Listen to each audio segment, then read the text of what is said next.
Welcome to the 81st episode of the Nerdom and Other Nonsense anime podcast. Today we are covering the 5th week of shows for the winter 2019 anime season.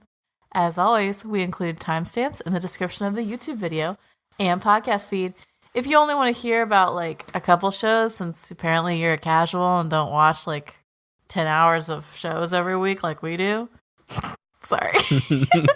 I mean, this is probably a good thing if you're casual. Probably means you have a life. That's okay. Okay, anyway.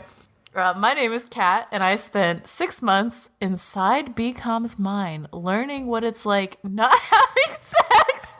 It really changed me. I would never become a nun. I'm not reading that part, Bcom. I would probably just feel like I wanted to die if I lived in your Kat. mind. Well, you for stepped 6 away, months. and I literally just said, I said what you said. I go, she would never become a nun, and she would kill herself before she did it. Yeah. I'd be like, no, this isn't working out for me. No. Also with me are Leo and Bcom. Oh, man. What's up, Hello. everybody? Yep. It sounds like we're dogging on Bcom, but he wrote this one himself. So I mean, it's just a little bit Myself. of healthy self-hate, you know. I was thinking about Mob Psycho, and I was like, who would, like, if we spent 6 months inside somebody else's mind, who would it be, and what would be the funniest thing? And I was like, well, if Kat spent 6 months inside me, oof, that'd be tougher. If you spent 6 months in my brain, Bcom, I don't know if you could handle it. You'd be like, what? What is this? I'd be like shivering in a corner with my hands over my eyes, just like rocking back and forth in the corner of a room, like, I don't know what to do. It'd just be a room like full of people like going at it, like just looking at each other, and you'd be like, no, I can't do it. And I'd be like, shut up, Bcom. Too Shut many up. dicks. Don't ruin this for me. I'd be like Tom Cruise in Eyes Wide Shut, just like walking through that mansion, like, what the fuck is going on? I'd be like, shut your eyes, Bcom. Just don't pay attention. Just wow. So if you guys Anyway. want to talk about some nonsense, how about those Crunchyroll rewards? ooh, yes. Oh boy. Awards. I said rewards. So I watched those. As I said, I was in like the Reddit Anime Awards thing. So I watched that awards like with all of those people in a stream or in Discord at the same time. Oh, you guys probably just destroyed it, didn't you? We had a lot of fun. like it's funny because like I think they apparently tried like pretty hard to make this not the My Hero Academia Awards for the second year in a row. But it was the My Hero Academia Awards for the second year in a row. It was fucking hilarious. Well, I think they're trying to find the right balance between like popular vote and like weigh in from, you know, different people in the industry. And it's just, they're having problems. So did your reward thing, is that already out? That done? Yeah. Oh, yeah, that came out before the Crunchyroll Awards was went up. was it vastly different? Oh, yeah. It was pretty different for almost every category. I mean, this was very much like a popular vote result. Like things like OP winning, like Darling in the Franxx. Though Darling in the Franxx OP is not that bad. I don't like it that much, but it's like not terrible. So it's not the worst pick ever. But like Attack on Titan winning Ending, My Hero winning Best Boy. But And, like, Flashback wasn't even in it for best opening, which is It egregious. wasn't, Egregious. which is ridiculous. Yeah. Absolutely ridiculous. Should have definitely gone to Flashback. Ugh. I don't know. One of the best things though. So Christina V, who's a voice actress, was hosting the stream, and it's like immediately when the stream comes on, she starts talking to the camera, and everybody notices she's wearing a necklace that just literally says the word "fuck" on it. Oh, God. What? So yeah, she was wearing a gold God. necklace that said "fuck." It was very small, and by the time she came back from the first award thing, she had hidden it or like turned it around. So because like somebody must have told her like, by the way, Christina, you're wearing a fuck necklace on the stream. And I was kind of annoyed. I was like, she should be able to wear that fuck necklace. Yeah. I was like, come on. I'm just surprised That was nobody awesome. picked up on it first. I think one of the nominees I do agree with was probably for best voice actor performance, and that was Mamoru Miyano from Zombieland. Yeah, he was great. Yeah, I mean, like That was he should have deserving. won that hands down.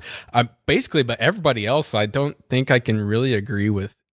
The movie Winners. category is the one that fucking killed me. Like, I liked My Hero Academia 2 Heroes. It is a solid shonen action movie, but it beat out like Liz and the Bluebird, Mirai, Night is Short, Walk on Girl. Let's talk about how nominees for best continuing series. Somehow, March comes in like a lion, lost loses to fucking to Dragon Ball Super. Oh, popularity fuck no. contest. Oh, fuck no, honey. Dragon Ball has a larger following than March comes in like a lion. That's basically how that went down. But it's like it's like getting a steak out and being like, would you like steak or would you like sunflower seeds from the drugstore? And someone's like, I really would like those sunflower seeds. I think I can also agree with best character design with JoJo winning that. I mean, but that's just JoJo for you. So solid character designs. Yeah, I don't know. The one thing, anime of the year. It's so funny to me because like the judges did not nominate My Hero Academia season 3 for anime of the year. And I think that was a very intentional thing because like it 1000% would have won anime of the year in this awards, like given the way all the other votes went. Right. But yeah, they kept it out of the category and Devilman ended up winning, which is a decent choice. Like I think that's a solid choice. I did like that at least Zombieland Saga won something. What did they win? The best voice. Best voice actor. Mamoru Miyano. Yeah. A Place Further in the Universe didn't win a fucking thing. Oh, really? Is that so? That's so crazy. Yep. But on like all the multiple podcasts we did their own, awards or whatever we did. That show damn near dominated everything.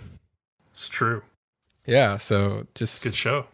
It's just crazy. It's a good show. It's just not as good as you guys like to think it is. But it's a good show. It is a good show. Okay. Right, have we ragged on Crunchyroll enough? Yeah, we don't get caught here too long. they just need to adjust their formula a little better. I think they need more input from people in the industry and less from fans. Although that might be biased from people in the industry. Like they need more of us. They need It's a hard balance to find, honestly. It is. I kind of just think you need two separate awards. Like you need like a public awards and then you need like awards from like a jury of anime experts, and like that's really the only way to do it. That would be the only way. Anyway, let's get into some individual nonsense, but let's go through it quickly since we spent a lot of time on Crunchyroll's nonsense. I started watching an old HBO series from 98 called From the Earth to the Moon, which is a really super nerdy series about like the 1960s US space program and like all the challenges it faced and like the different like flights from like Gemini to Apollo that went up. And I've watched like the first 4 episodes over the last like week or two, and it's just been like when I watched First Man like a month ago, like the movie about like Neil Armstrong and the moon landing from earlier this year, or early last year, sorry.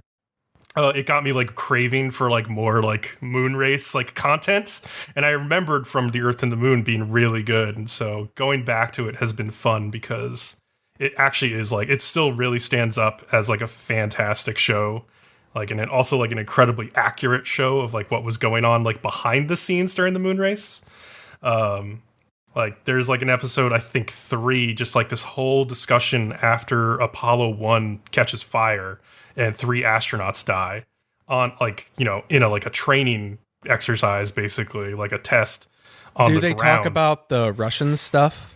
They do. They talk about like how the Russians are constantly beating us at like every turn up until the moon landing. They talk about how crazy their stuff was. Like there's they talk a little bit about like how their rockets are crazy and So the Cracked podcast, they talked about that, and like they were just like going through astronauts like left and right. There was like I don't remember, like some Polish astronomers, they probably weren't Polish or something like that, but they'd set up like a radio station and they started getting their comms relay, and they said they had this one where this guy was like, guys, it's getting cold up here. Why won't you answer me? Guys, it's getting dark. I'm losing power. Why don't you answer me? And it just kept fading and fading until like, and it, like, I guess his vitals were hooked up to it. So you could hear his vitals just slowly dropping and dropping until they just flatline. Yeah. There's so many like crazy, creepy stories like that. Like they're also like just burning through animals, like literally burning them through the atmosphere, trying to get the shit to work right. It's insane, but yeah. Oh man. It's pretty insane. And anyway, I won't go too much more into it. It's just a really amazing series to watch. I would highly recommend going back and checking it out someday. Yep. So My game at the moment is Apex Legends, and I gave Caustic a bunch of love last time. Well, before him, Mirage was my favorite, and I've since then gone back to Mirage. His abilities I think work the best. His regular ability, his passive sucks. It's totally pointless. Screw the passive, but his regular ability, whatever direction I'm looking in, and if I'm squatting and I send out my clone, the clone is squatting. If I'm standing still, it just stands still. Or if I'm running, it goes off running, and it messes with people so hard, and they start shooting at it. And one real cool thing that's you don't really notice is that when it gets shot for it's literally just a full second, I see that person's location. So I can send it into the middle of a battle, and I know exactly where that guy fired from. So that's awesome.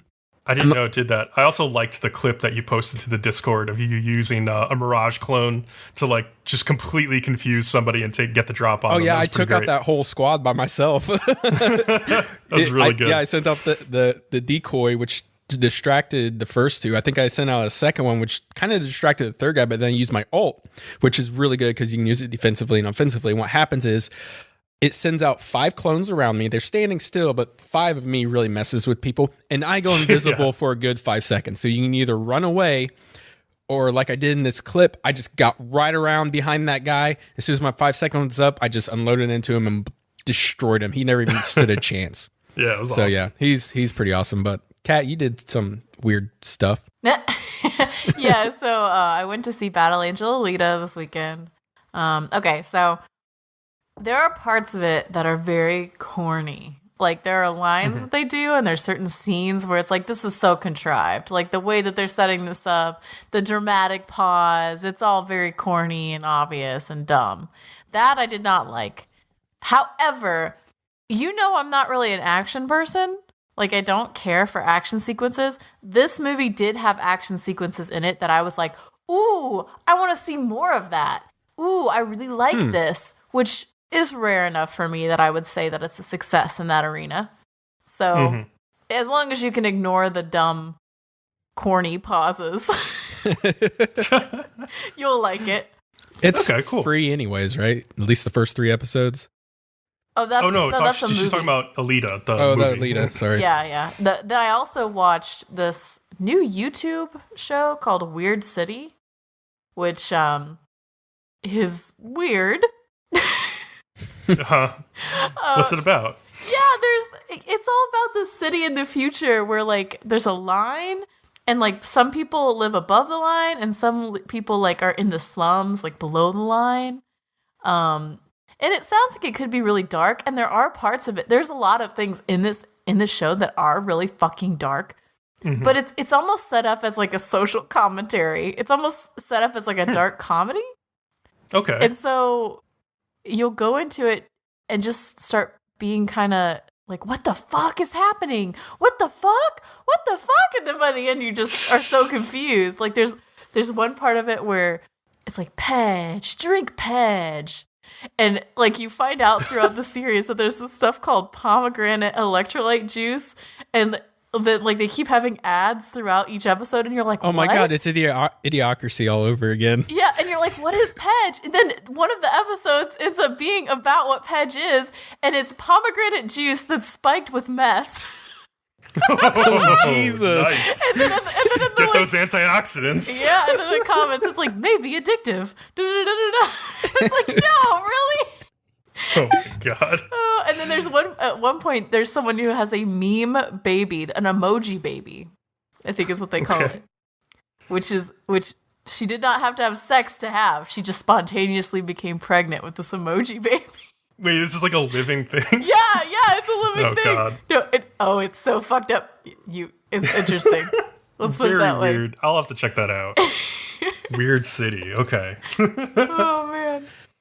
And it's on YouTube, right? Yes. So yeah, I recommend, because it's one of those shows where I'd be watching it and I'd be like, I can't watch another minute of this. This is so fucked up. I can't watch anymore. And then I just keep watching it. And I'd be like, what? And I'm not one who can usually binge shows. And I finished the whole thing in a day and a half. And there's 6 episodes. And I was like, how did this happen? Oh, yeah. Wow. So it's good. That's cool. I like it when that happens, when I can just fly through something. So I'll definitely check it out. Cool. But we should check out Mob Sakuga 102, episode 5. Awesome. Sakuga? Yeah, Sakuga animation is just like really amazing clips of animation, which is like this entire episode. Especially that second half. Holy shit, the second half. So, episode 5, choices. Discord choices. I make those every day. Discord choices. Mob is now experiencing his life as if he kind of had no powers by, I wrote down his name, Mogami. We immediately get introduced to Minori Asagiri, who is the girl that is being possessed. And she kind of takes an interest in Mob, who is just like the class's, as they put it, token punching bag. Like, even the teacher slaps him at one point when he doesn't know the answer.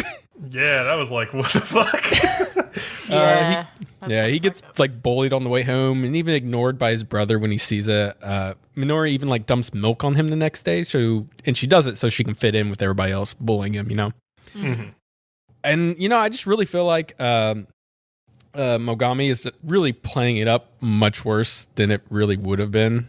I got the sense that Mogami was trying to say to Mob, like, this is what my life was like. Like, take a step into my shoes and see the society from my perspective and, like, understand why I think everyone is evil. And, like, so he may have been going over the top, but maybe his life really was like this and he was surrounded by shitty people. I don't know. Well, he tells you his backstory and doesn't say that. But, so it's only been like 30 minutes in the real world, but like it's been a whole 6 months for Mob inside the simulation. Your roommate's inside the simulation. I have to yell at Bob so much. I'm like, Bob! The demon gives more Mogami gives more backstory by talking about how he only took on the underground jobs just to get enough money to keep his mother alive because of all the treatments costing a lot to keep her alive from her mysterious illness. But she ends up dying in the end, and she turns into an evil spirit and just like blames him for it. Mm-hmm. And that's when he's like, pretty much fuck it. And that's when he becomes an evil spirit himself. And he starts off by like killing anybody bringing misfortune to the world. And he tells Mob he should only use his power like for himself.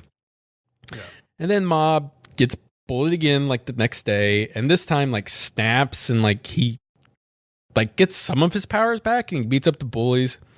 And he's sort of lost at this point, but Dimple has managed to make it inside the simulation.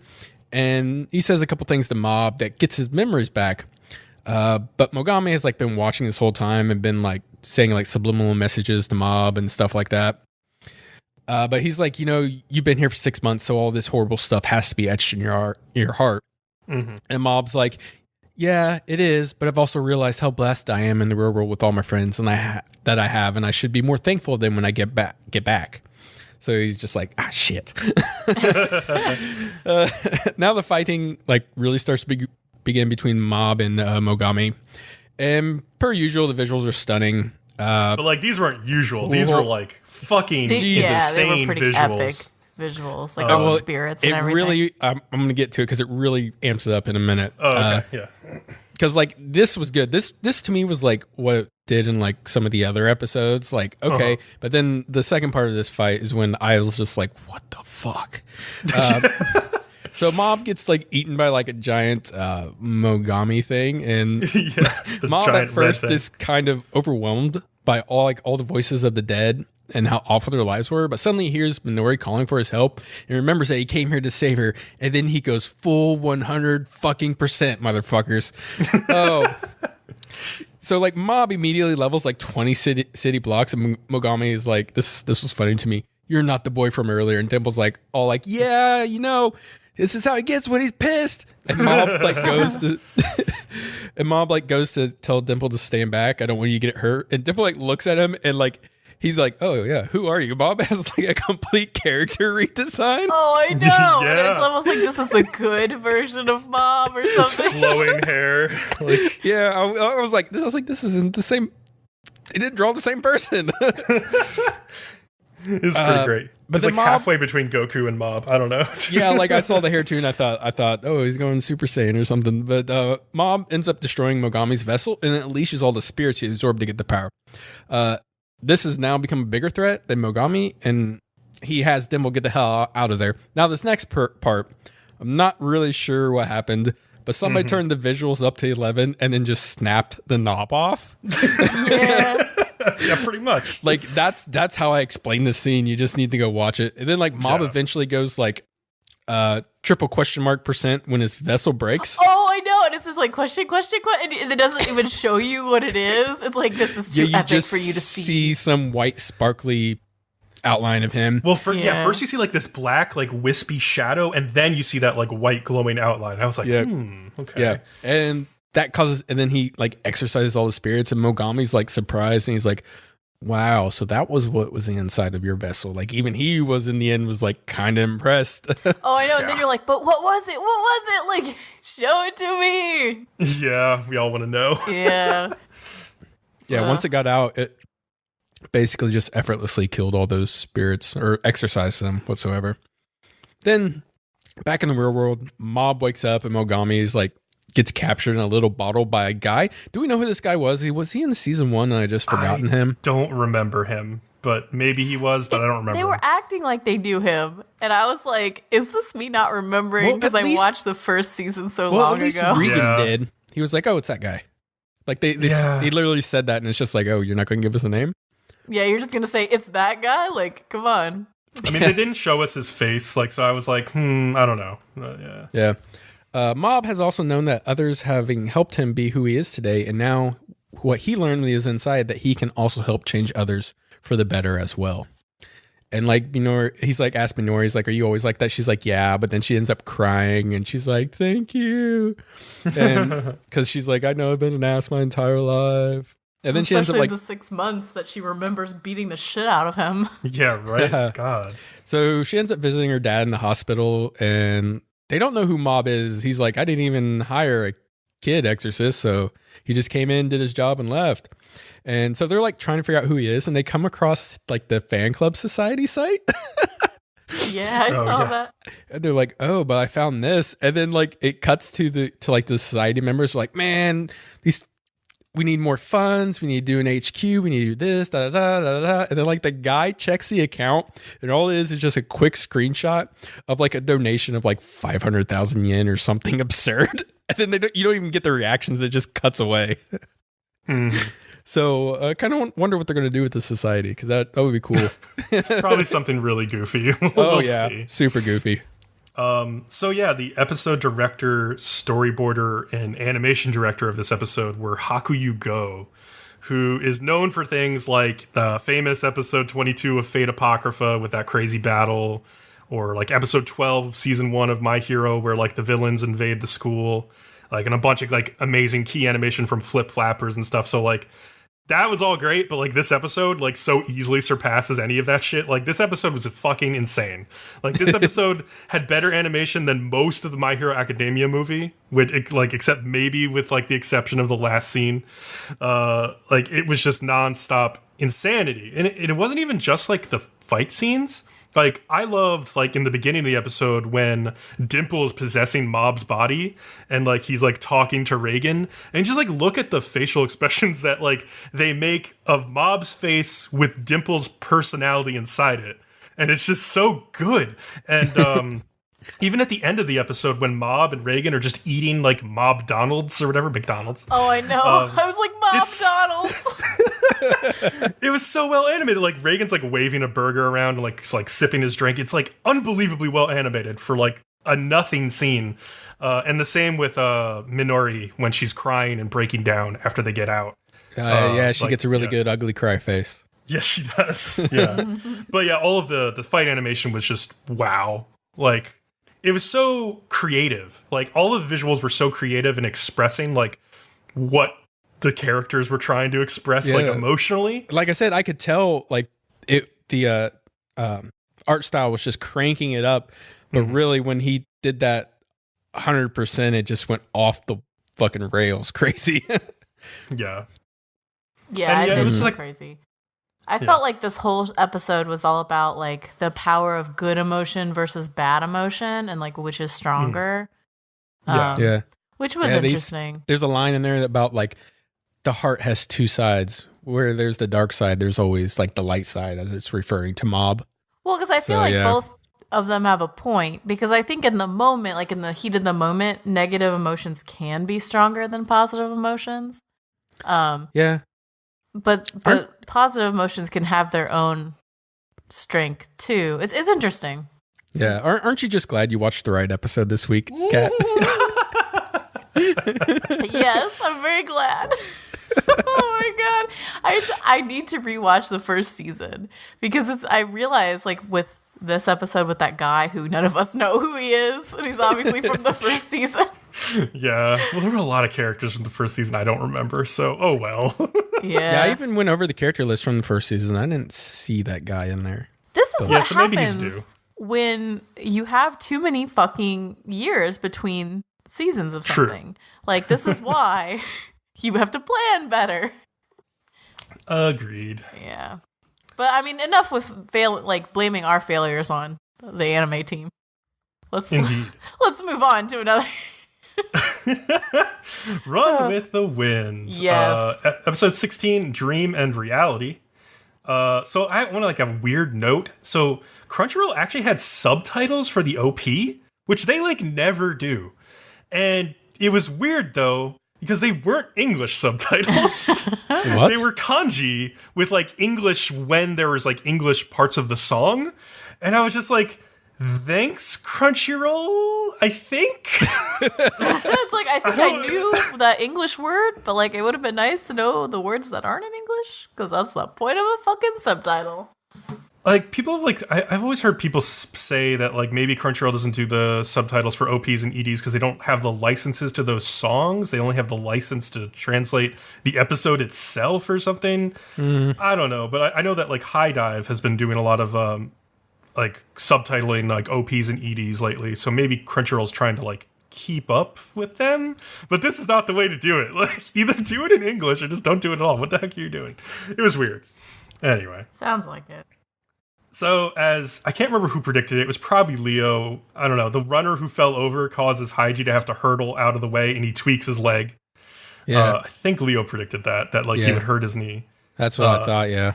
And so but that not adds as like bad tension. As he could have, right? Right, yeah. It like adds tension to the episode, but like, yeah, you think that maybe he's gonna have to drop out. But once they reach the 10-kilometer mark, Haiji and Kakeru are still in the lead pack. Well, they keep saying the lead pack, but it's actually the lead Japanese pack, because like the real leaders are all the exchange students from Africa who are like crushing everyone else in the race at this point. But they keep like, saying would that really happen? I don't know. I think it happens in a lot of like marathons over here, like the Boston Marathon. There's usually like a few guys out in front. I don't know. Like, I assume it would happen. I don't know. But Haiji gives signals to teammates behind him to use their own judgment on pacing like past this point in the race. Pacing themselves. Okay, did they? I almost wish that they had shown us them practicing the signals, because it seemed a little unbelievable to me that like of all the teams, they were the only team that was like, we should make a signal. And they like were communicating such complex information like with these hand signals. I was like, come on, you can't expect us to believe this. Yeah, they should have shown them like practicing a little bit. That would have been a good idea to do that, because this came out of nowhere. So they send the message like all the way back along the pack to all like the runners along the way, and we see Prince, who's like holding up the rear, and he passes by the guy who just like ran into the tables earlier, and he had to like drop out of the race, and he's like crying and stuff. Two runners from colleges who didn't make the cut the previous year start to pull ahead in the lead Japanese pack. But this is when Kakeru like just kicks it into fucking overdrive. He literally becomes a glowing blue alien person like Mob, and he's like the god of running. And I actually like the way the camera shows you how fast he's moving by like, it's raining, so there's like, the rain is like horizontally like wicking past his body and stuff, and it kind of looks cool. And like Haiji turns on the jets as well. He pulls past those guys as well. But Kakeru is like way up now. He's like running neck and neck with like the exchange students. And like I was laughing because there's like Japanese people on the sidelines who are like, yeah, don't let them beat you, man. And I was like, oh god, Japanese nationalism still at a high pitch. Hanako heads to the finish line so she can time Kakeru's finish, and like, so like the lead runners finish in just under 58 minutes, but Kakeru is like just behind them. He finishes at 58:16, which is like a crazy time. He's the fastest Japanese runner to finish. And so Haiji's in the next pack, and they keep hinting that something's wrong with his knee, but he still finishes. He's fine. Yeah, I'm like, I don't know if I believe there's something terribly wrong with your knee if you're still fine. I mean, he's icing it after the race, so maybe it's like foreshadowing of like this could be a problem, but maybe. I don't know. Maybe. Everybody else finishes in waves with like a lot of shots of like runners just dying as they cross the finish line. There's a lot of shots of people being carried, like they collapsed. I'm just Jesus. I've been to marathons before, and like when you go to the end of the race, there are a lot of people just like on stretchers, like with like professional like massage therapists like working on them and trying to help them out. Because people like give their all and like, you know, they lose control of their body near the end of the race often. Like it's pretty bad. Oh, really? I wonder. Adrenaline disappears and suddenly you realize how weak you are. Yeah, but at the end of the race made me remember when I used to run in those awful cramps. Like mine was always on like the right side of my stomach. It hurt so bad. And then like when you would usually do a different routine and you get shin splints. Oh, God, I hated the fucking shin splints. I would get them so bad. I remember like waking up and I would take 2 steps and just like almost fall to my knees because my legs hadn't warmed up yet. And those shin splints are just screaming into you. Ooh.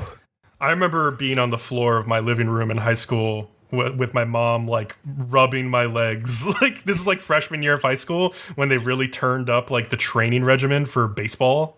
And, like, I was not used to this, and, like, I just had shin splints, like, every fucking day. And I was just dying. It was the worst. Yeah, good times. So, Prince is, of course, coming in last out of the whole group, and he like, vomits as he's approaching the final stretch. Like, sports are not beautiful. Yeah, they're not necessarily beautiful, he says, like... He scares like some Japanese lady who's on the sidelines when he vomits too. Could be worse. He could be shitting himself because that happens too. That definitely happens. Yep. He ends up finishing in the top 200 runners actually, and he's like carried off. So when they're trying to predict like where they placed, Haiji kind of averages their placements and thinks they'll be somewhere in like the high 80s between all of them, which is going to be borderline for qualifying. And so they're like waiting for official word, and it gets announced, and so first place goes to Tokyo Sport University, the school that douchebag Kosuke goes to, who knows Kakeru from back in the day. And if you remember, only the top 10 schools make it, so of course they announced the first 9 schools, and Kansai isn't in there. I feel like they sucked, like they pulled that out so fucking much. Okay, well look here. Yes. Last week we discussed sports anime has a formula. So as they were waiting for the results, it was just very anticlimactic for me. I'm like, they're going to make it. We know this. And it wasn't tension at all. Because I'm sitting there like, you really think that we are worried about this? Like, we're not dumb. Yeah, that's what I mean. Yeah, we knew it was going to happen. So like it was going for that, but we're like, we know it's going to happen. So whatever, just do it already. You'd have to literally have like the IQ of a 5-year-old and be just so or it's stupid. like your first sports anime ever or like something. Your first television show ever. Let's put it that way. Yeah. But yeah, of course they make it in the 10th place. And what I did like was their celebrations. Like Shindo and Muso start crying and like hugging each other. Nico and Yuki like slap high fives. Jota and Joji just start like slapping Kakeru on the back. And Kakeru's like stunned, so he's just taking it for a minute. But like after a minute, he's like, guys, you're slapping me like really hard. What the fuck? Don't they all get in a big old dog pile with Hanako in the middle? Yeah, because like Haiji's like standing still, and then he like punches both fists in the air, and like has this like silent, intense look up at the sky, and then like Hanako and everybody just like comes and tackles him, and except for Prince, who's like sitting on the sidelines, like he's in disbelief basically. He's still dying from the race. He's also still dying. And yeah, when they list like the teams from the 11th place onward, it's shown that their total time was like 10 hours, 16 minutes, 43 seconds between all of them, which beat the 11th place team by like 1 second. Yeah, they did not do anything that amazing. Let's put it that way. Well, didn't the number 1 team beat them by like 7 minutes? Yes. So, like, yeah. And then the end of the episode was like, who are we even fooling, basically? Yeah, it got the guys really worried. There's like, they're not going to be the only ones there that are that good. It's going to be a lot of other teams there that are that good or even better. They're like, how are we even going to fucking do that? Yeah, and like Jota and Joji are the ones who are like worrying about this, and they're like, what was Haiji's real dream? Was it just to make it to the Hakone and run? Or did he actually want to win? Because that's like a whole different thing entirely. What does he say? He always going to the top? Was that the phrase? Yeah, he's talked about going to the top, and like, so they're trying to, they ask Kakeru, like, what do you think he means by the top? Do you think he means just running, or do you think he means winning? Because yikes. And it was funny because like, you know, they have that like TV interviewer who's like following them around. He actually got like really emotional when they won the race and everything. Yep. But like Haiji like turns to the camera and is like, now that we've made the Hakone, we need to like practice even harder starting tomorrow. And like Nico, King, and Yuki basically almost murder Haiji like when they hear him say no, this. I don't think so. You got at least give us pretty tomorrow off. Yeah. So yeah, like even if it was a anticlimactic episode, it was you know, it had to happen. They had to qualify. I thought it was interesting how bad the animation took a dive. Like, did you notice that at all? Huh. Well, they kept doing CG a lot. Yeah, And like when they CG switch back and runners. forth like that, it's kind of jarring at times. And there was a ton of running. And even if you look earlier on, if it wasn't a close-up and they did crowds, it was usually CG. Yeah. So this one having so much running, there was so much more of that. There was a lot of crowd shots. That's true. Yeah, I didn't think about it while I was watching it, but like, yeah, it was a little below average. I thought some of the running was okay, especially as they were coming towards the finish line. I liked all the guys just like looking fucking exhausted, and like I remember King running. His mouth was like 3 feet wide open, trying to breathe. Like it was good. Yeah, I just kept Also, getting bugged by Nico it. coming to the finish line. I really liked. He was like killing himself. Oh yeah, good. Nico's finish was really cool. I remember that. Mm-hmm. I was like, ooh. Yeah, like I said, I just was annoyed with the CG. I was like, what is this? Come on.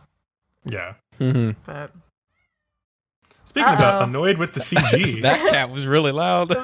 yeah, my cat is making his presence known. He's excited about the next show, Kemurikusa. Oh shit. he loves the Oh, fox no. ears. So, episode 5. Shut up, you fucking cat. Come on. The group comes to the end of the rails and decides to walk the rest of the way. They give Midori water first, and Ritsu lets Wakaba water one of his leaves. I was like, cat's killing me. Do you want to let him tell you the plot of this episode? Yeah, just let him go. Okay, so Unbelievable. Wakaba is watering one of his leaves he's keeping in a pot. He called it Usuryo-chan. And like when he waters it, it does grow a little bit. So that's kind of interesting. And after walking a while, they find some of the red fog has like risen and covered the road. So they look for a different path. And arenas talk about some of the other arenas that are dead now and how they were all unique. And if one of them was there, they could make a new road. Apparently that one's gone. They also talk about how they found Midori on Island 6. So it was like very small. It was just, they called it a twig. And then they also talk about like the leaf that they used to find the water was on Island 5. Yeah. And like Wakaba and like Ritsu gush over that tree for a hot minute there. Oh, I know. I'm like, shut up about the fucking tree. I don't care. Wakaba also has some of the Midori's leaves in his hands. And at first they start like humming and like making a noise when he and like Ritsu are talking about Rin. And then they suddenly start vibrating. And so he throws it like a fallen lamppost and like it uprights itself and like fixes itself. So that was crazy. They do end up finding some tracks again, but then realize their train car has like lost a wheel. It's like all wobbly on there. But fortunately, they seem to be at a train yard and go to a warehouse to look for one because Wakaba can smell one. And he goes, it smells similar, like rust and oil. And I'm just like looking around everyone like, doesn't I know. I was like, everything what do smell you like rust mean? and oil? You can smell it. It smells like, what are you, a dog? Like, Yeah, you're he's got like a not. bloodhound nose or something. It's ridiculous. Yeah, but then like he can't really find one. But then that little robot from last episode shows up with like the wheel. And I guess Beep, beep, beep, beep. he makes cute little noises. Yeah, he is cute. And I guess he's just going to be part of the gang now. But the wheel won't work Sure. because like it's missing all the other parts that kind of hold it on there. And he's like, well, what if I use one of Midori's leaves on to fix it? And it does. It like mends it all together. It's kind of crazy. And they're like, whoa. And I'm sitting here like, that's kind of a big deal, actually. Yeah, so how do you think that leave works? Do you think it just magically fixes stuff, or do you think it like turns back time for like an object, or? Well, they say fix. They say fix. Like, so I guess maybe we're just supposed to believe like, oh, it just fixes things somehow, magically. I don't know. If I had this, if I really wanted to like really come up with a theory, I would have to say their nanotechnology is going to come into this. Nanotechnology, son. Okay, and then that could start explaining things then. So, if I want to be as realistic as possible, they eventually start coming up to Island 6, and Wakaba notices something in like the red fog. I don't really know what he noticed. Was there like kind of like these blue waves sort of shimmering through it? I don't know what he noticed either. He like, it seemed like they were trying to get us to think that he saw something, and I don't know what the hell he saw either. So it's mysterious. Yeah. So they get to Island 6, and it's unexplored, so they don't have a map yet. And the top is also infested with big bugs, so they use an underground tunnel they discovered a while back. And then like the little white bug like shows up again because it's been tailing them, and it's like, oh, would a map of it be helpful? And then it kind of just goes off on its own, so I think it's going to find a map or know where there is one for him. I was kind of annoyed, though. I was like, why didn't you just give him a fucking map? Like, you just pause. They're like, would it be helpful? And then you don't do anything. I think he went to go get it. I guess. Yeah. Yeah, that's the way it looked to me. They end up deciding to rest for the night because they go in and, like, Ren's a little tired, so they just decide to rest anyways. But apparently Wakaba doesn't sleep. And he gets out of the train car and, like, notices, like, the tunnel is just full of Kemurikusa. Mm-hmm. And because it's dark and they glow, he can see them really well, and he just gets so excited and picking all of them up that he eventually gets so deep in the tunnel he's lost. And it's clear he's like in an old subway system because he's like made it to the station itself. Mm-hmm. And then out from the shadows, who is totally one of the other sisters, steps out. And then the episode ends. I don't know which sister, but yeah, I'll be interested to see what her story is. I was thinking like, oh, so she's been alive this whole time, and it's just like, well, I guess I'll just hang out on my own and like not go back to the others. Well, they have said that like they've been talking about those other two sisters, that they're both like really strong. So yeah, it's possible they could have survived. Seems kind of shitty. I thought they to died be like, though. I know, like it seems kind of shitty to be like, well, I know they all thought I died, but I'm just gonna go hang out by myself. Or maybe they felt they just couldn't get back to the others, didn't know where they were, and maybe they've been looking for them, but who knows? I don't know. So yeah, I feel like this episode confirmed, because like the robot keeps coming up to Wakaba, that he is like the administrator or whatever. Yeah, he keeps paying attention to him specifically. So yeah. For the most part, though, I gotta say I was pretty bored by this episode. Like it didn't have that much going on for it until like the reveal at the end of the new sister. Yeah, it just feels like the setup for the next episode is what I'm. Yeah, it was just like an in-betweener. Mm-hmm. Well, at least you guys agreed with me for once on how you feel about this show. We did. I was this like, oh my god, it's so dumb. I'm still loving watching it, and there's nothing that is replacing this lock so far. Of course.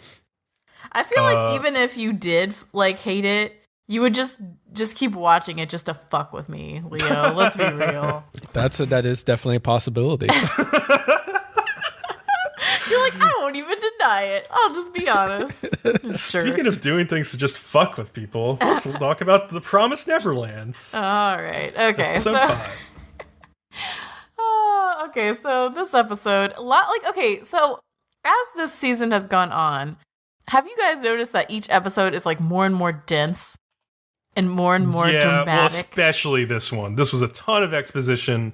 And I will say, before you get into the review, like one of my biggest problems with this episode is like the entire first half is just Ray and Norman talking to each other in a bedroom with like not very interesting camera.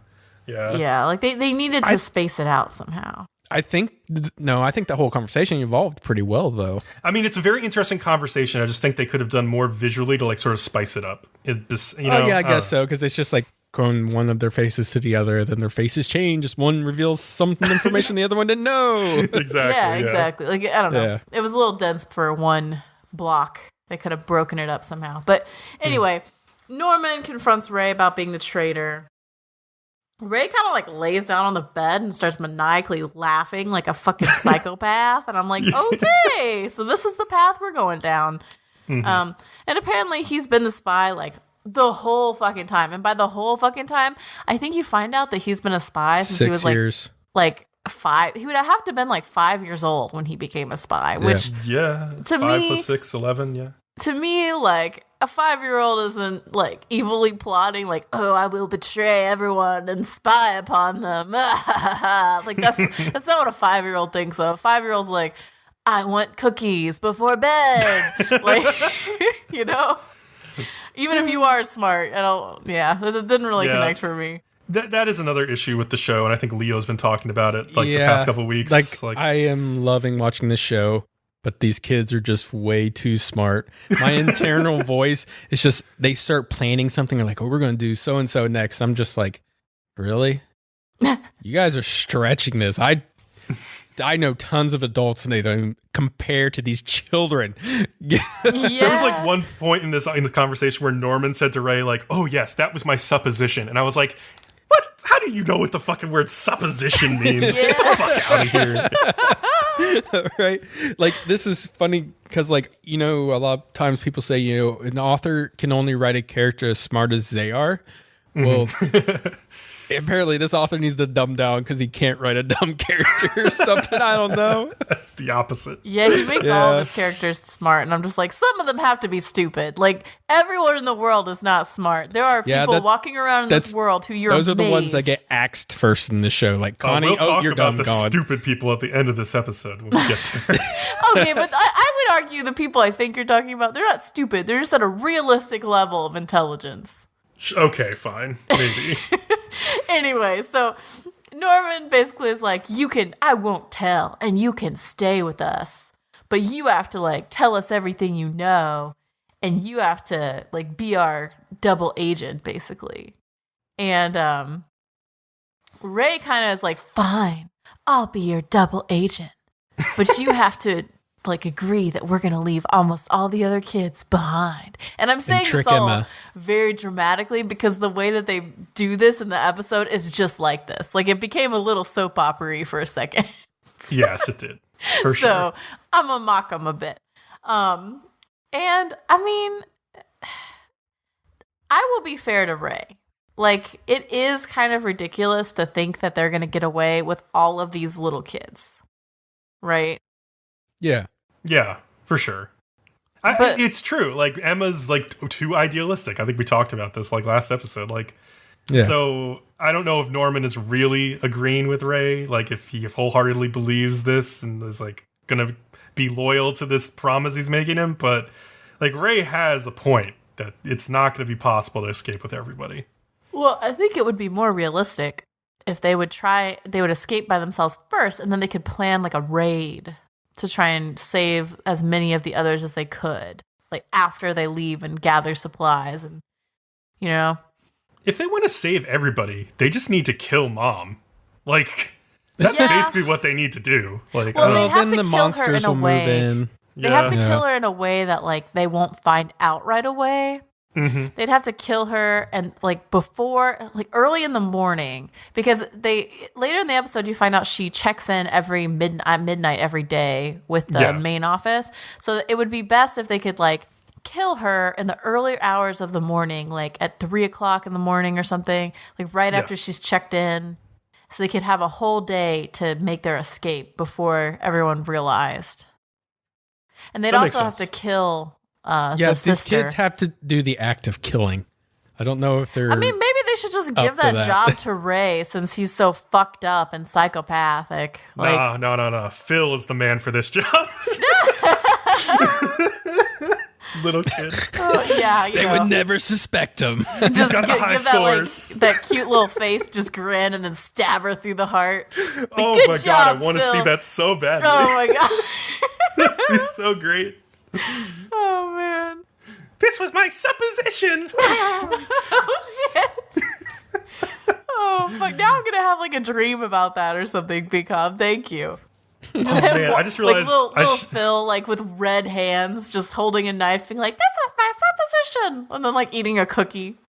I need to remind myself to title this episode like "Suppositions and Suppositories." Oh gosh, because it's going to be a perfect title. But yeah, so then I don't know. Ray points out after they've agreed to this deal that he could have used, like, that Norman could have used him more effectively if he had just never told Ray that he knew that he was a spy and just manipulated him since he knew. Oh, yeah. But of course, Norman's like, but I think we're family, blah, blah, blah. And I'm just like, okay, I know. Whatever. I was like, I'm so cynical. At this point, I just feel like everyone is going to turn on everyone. Like, yeah, there's no one in this anime that's going to stick together. Everyone's just going to stay in their little corners by the end of this, huddled, staring suspiciously at each other. I'm afraid it might get too convoluted. Like, there's just too many, everybody just having their own idea or plans, and it just becomes like just one giant mess, and you're just like, I don't even know who's doing what anymore. Because like even now, we know what Ray wants to do. We know he doesn't want to take everybody with him. We know Emma wants to take everybody with him, but we're still on the fence about Norman. He's somewhere in between. And I just, now we got Gilda and Dawn involved. Are they going to start having their own plots? And I'm just afraid. Oh, they definitely are. They easily going to spiral out of control. There was one other problem I had. So, like, I was wondering when Ray exactly figured out. Well, not that part. I'm sorry. When Norman started suspecting Ray, when was that exactly? And they say it's when Crone arrived, and that's it. I'm like, that doesn't tell me why Norman ever suspected Ray. Well, it almost makes... Okay, so I think Norman maybe suspected Ray from the moment that he realized that, like, Mama was just, killing them and feeding them to people. Because he says from the beginning, you were the first person I suspected, and it disgusted me that I suspected you first. So... And then, he goes on to say, like, later, right, that he figured out that Ray was the one who left, like, the bunny for them. And, like, so he was the one who guided them to the gate. So, like, clearly he was trying to show them what the reality of the world was. Yes, right. So, yeah. Well, but, like, okay, it makes me wonder, because there's that whole conversation with Mama that Ray has, like, after that whole thing with Norman, where he's like, well, it was just a mistake, like, I didn't stop them in time or something. And, like, part of me wonders, like, if this is all some plot that Ray had from the beginning to, like, have them find out and then manipulate them once they find out. He said they made the mistake when they left the bunny. He said if they hadn't done that, it would have gone the way he wanted to. Right. Yeah. That's it. Yeah. Yeah. Maybe, but I don't know. I think he had something in mind. I don't think that Ray was gonna, like, escape with them. I think he had some manipulation in mind or something that just hasn't worked out, and so he's trying to make the best of it. Who knows? Where there was, like, that weird moment when Ray leaves the room and, like, walks down the hallway. And he has that smile on his face. Exactly. But then Norman gets a smile, like, sort of on his face, and then Ray, like, grimaces. And I was like, what the... It was a very weird moment. They both had some moment of realization. I was like, I don't know what you guys are realizing, but... I did. I was sitting there, I was like, all right, they both came to some conclusion in both their heads, but what the fuck was it? That's what I was wondering too. I was like, what's going on here? Because I don't really follow. Later that day, Norman goes to sleep and he has this terrible nightmare that, like, he's trying to escape with everyone and they all die with red flowers coming out of them. And, like, he wakes up and he's got these, like, cute fucking kids, like, all over him. They're so cute. It's Do you guys know what adorable. flower that was? I wanted to look up the meaning of it. They just looked like roses to me, but it could have been something else. To me too. Yeah. Although it may have been those, like, red camellias that grow in Japan. Because they're supposed to symbolize death, aren't they? Possibly, yeah. I would assume whatever it is symbolizing death. Yeah. So I remember them from Naruto, because, like, they had the red camellias with one of the characters, and they symbolized death. So that makes sense. It definitely looks like a red camellia. By the way, such a fucking Naruto nerd. Yes, you are. I'm like, I remember this from Naruto. Red camellias symbolize love, passion, and deep desire. So that's not it. Well, is it the white ones? No, they look like they look like hydrangeas a little bit, but they're not the right exact shape like the petals do. It's weird. I don't know. Anyway, but yeah, he wakes up and he's like, has these kids all over him, and he's like, I just agreed to let all of them die in a horrible way, and he's like all fucked up about it, and you see his face, which I thought was an interesting moment. And then the next day, like Ray just admits to Emma, he's like, yeah, I was the spy, and he like tries to play it off very casually, and at first it seems like Emma is gonna be like, okay, but then like she proves that she's not completely stupid, because she talks about how, like, oh, you must have watched so many kids be shipped off to die knowing, and it must have been so hard for you. And then you see, like, her face contorting more. And then she's like, but how many kids did you experiment on to find out how to destroy the tracking device? And, like, what happened to those kids? Right. And, like, then she, like, grabs his hand, and she's like, never do that again. And she gets this fucking look on her face, and I was like, oh, is this gonna be a thing? Like, we This is the only thing I can think of, like, for when those two were in the hall, or like Ray was in the hallway, like when he looked at a picture, it was like him, Emma, and Norman, and that's when he grimaced. And I think he thought to himself, like, shit, Emma could still ruin this whole plan. And then I think Norman thought, well, Emma could probably help me, like, fix this whole thing. I think that's how both of them are centered around Emma, and like I think she's kind of like a wild card in everything here that's going to happen and play out for them. Yeah, maybe. I don't know, but Emma got really creepy there for a second, which makes me wonder. Yeah. Like, maybe she's not as cutesy as we thought. Like, I like how she called him out, saying like, "That's not like you," when he said like, you know, oh yeah, I'm gonna save I was everybody. Like, oh, she's on to him a little bit. Like, she's like, I'm glad it's not like you. Which I'm like, oh, you're saying you don't like the way he is, like, yeah. Which I mean is valid, but back to that flower. It's a made up flower for the show. Really? God, it's called a vita. It is a vampire plant used to extend the shelf life of meat, which functions by absorbing the blood, which is why when they die, they plant the flower in them. Oh my that's God. just disappointing. It would have been better if it was a real symbolic flower. It's creepy though, but not as fun. Yeah. And then like they pay a lot of attention in this episode to Gilda and Dawn, and how like they're kind of annoyed at how the three of the others keep going off by themselves and leaving them out of discussions, because they're of course not telling them the whole truth about, like, you know, the people being killed for meat instead of being trafficked, which really I think is so dumb, because like it is true that it's fucked up and everything, but like it's already fucked up what they told them, and like this is causing a big division, and like I really think it's going to end up leading even more to division later, because at the end of this episode they all like have a meeting, the five of them, about this room that's hidden that Mama uses to check in to headquarters every night. And Dawn immediately is like, we should check out this room. But Ray's like, no, we can't. It's too risky. And you see Dawn just get very irritated and angry. And then like almost dismissive of the three of them, and walks out with Gilda. Because like they're leaving them out of stuff, and then when they're having input, they're dismissing their input. And so yeah, but like Ray is so right though. Like this is such a risky move to go into Mom's office and like open the stupid door, like, which I think one of them says like might be booby trapped. Like they don't know if there's like an alarm or something on this door. I mean, but if you're gonna work with people, like you have to make them feel valued, or shit like this is gonna happen. So like that's true. What he said is valid, but he needed to say it a different way. I guess that's true. Like a better leader would have like explained this in a way that Dawn wouldn't have gone off the fucking reservation. Exactly. So yeah, you find out like, and then Dawn immediately goes and is like, "We're going to open the door," and Gilda's like, "Well, okay, I guess I'll help you." And they get the door open, and they're like trying to get in, and it's locked. And then at the very end of the episode, someone starts to open the door to the office while they're still trying to get into this hidden room. And like they're either about to be fucked by Mama or by the sister.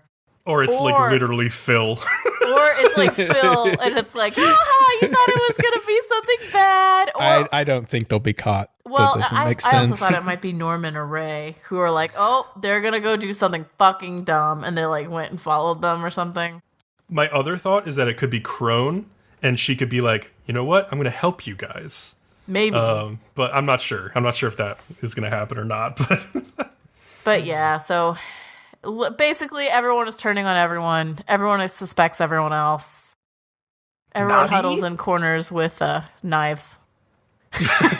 Basically, yes. Yes. Can't wait till Emma is just like slicing people apart with that yandere look on her face like 5 episodes from now. After she realizes like she can't leave with some of them, or some of them get killed, and she fucking snaps. Yeah, I'm waiting for it too. All right. Well, you're going to have to wait for us because we're going to take a short break, and you can hear some words from our fellow podcasters. Yeah, see you soon. Hey. Do you like wrestling? Whether it be in a bar, an arena, some weird place in Asia, or in a stadium? Or the occasional penisplex? Well, if any of these things might tickle your fancy, anywhere in between from penises to wrestling, you can come and check out our podcast.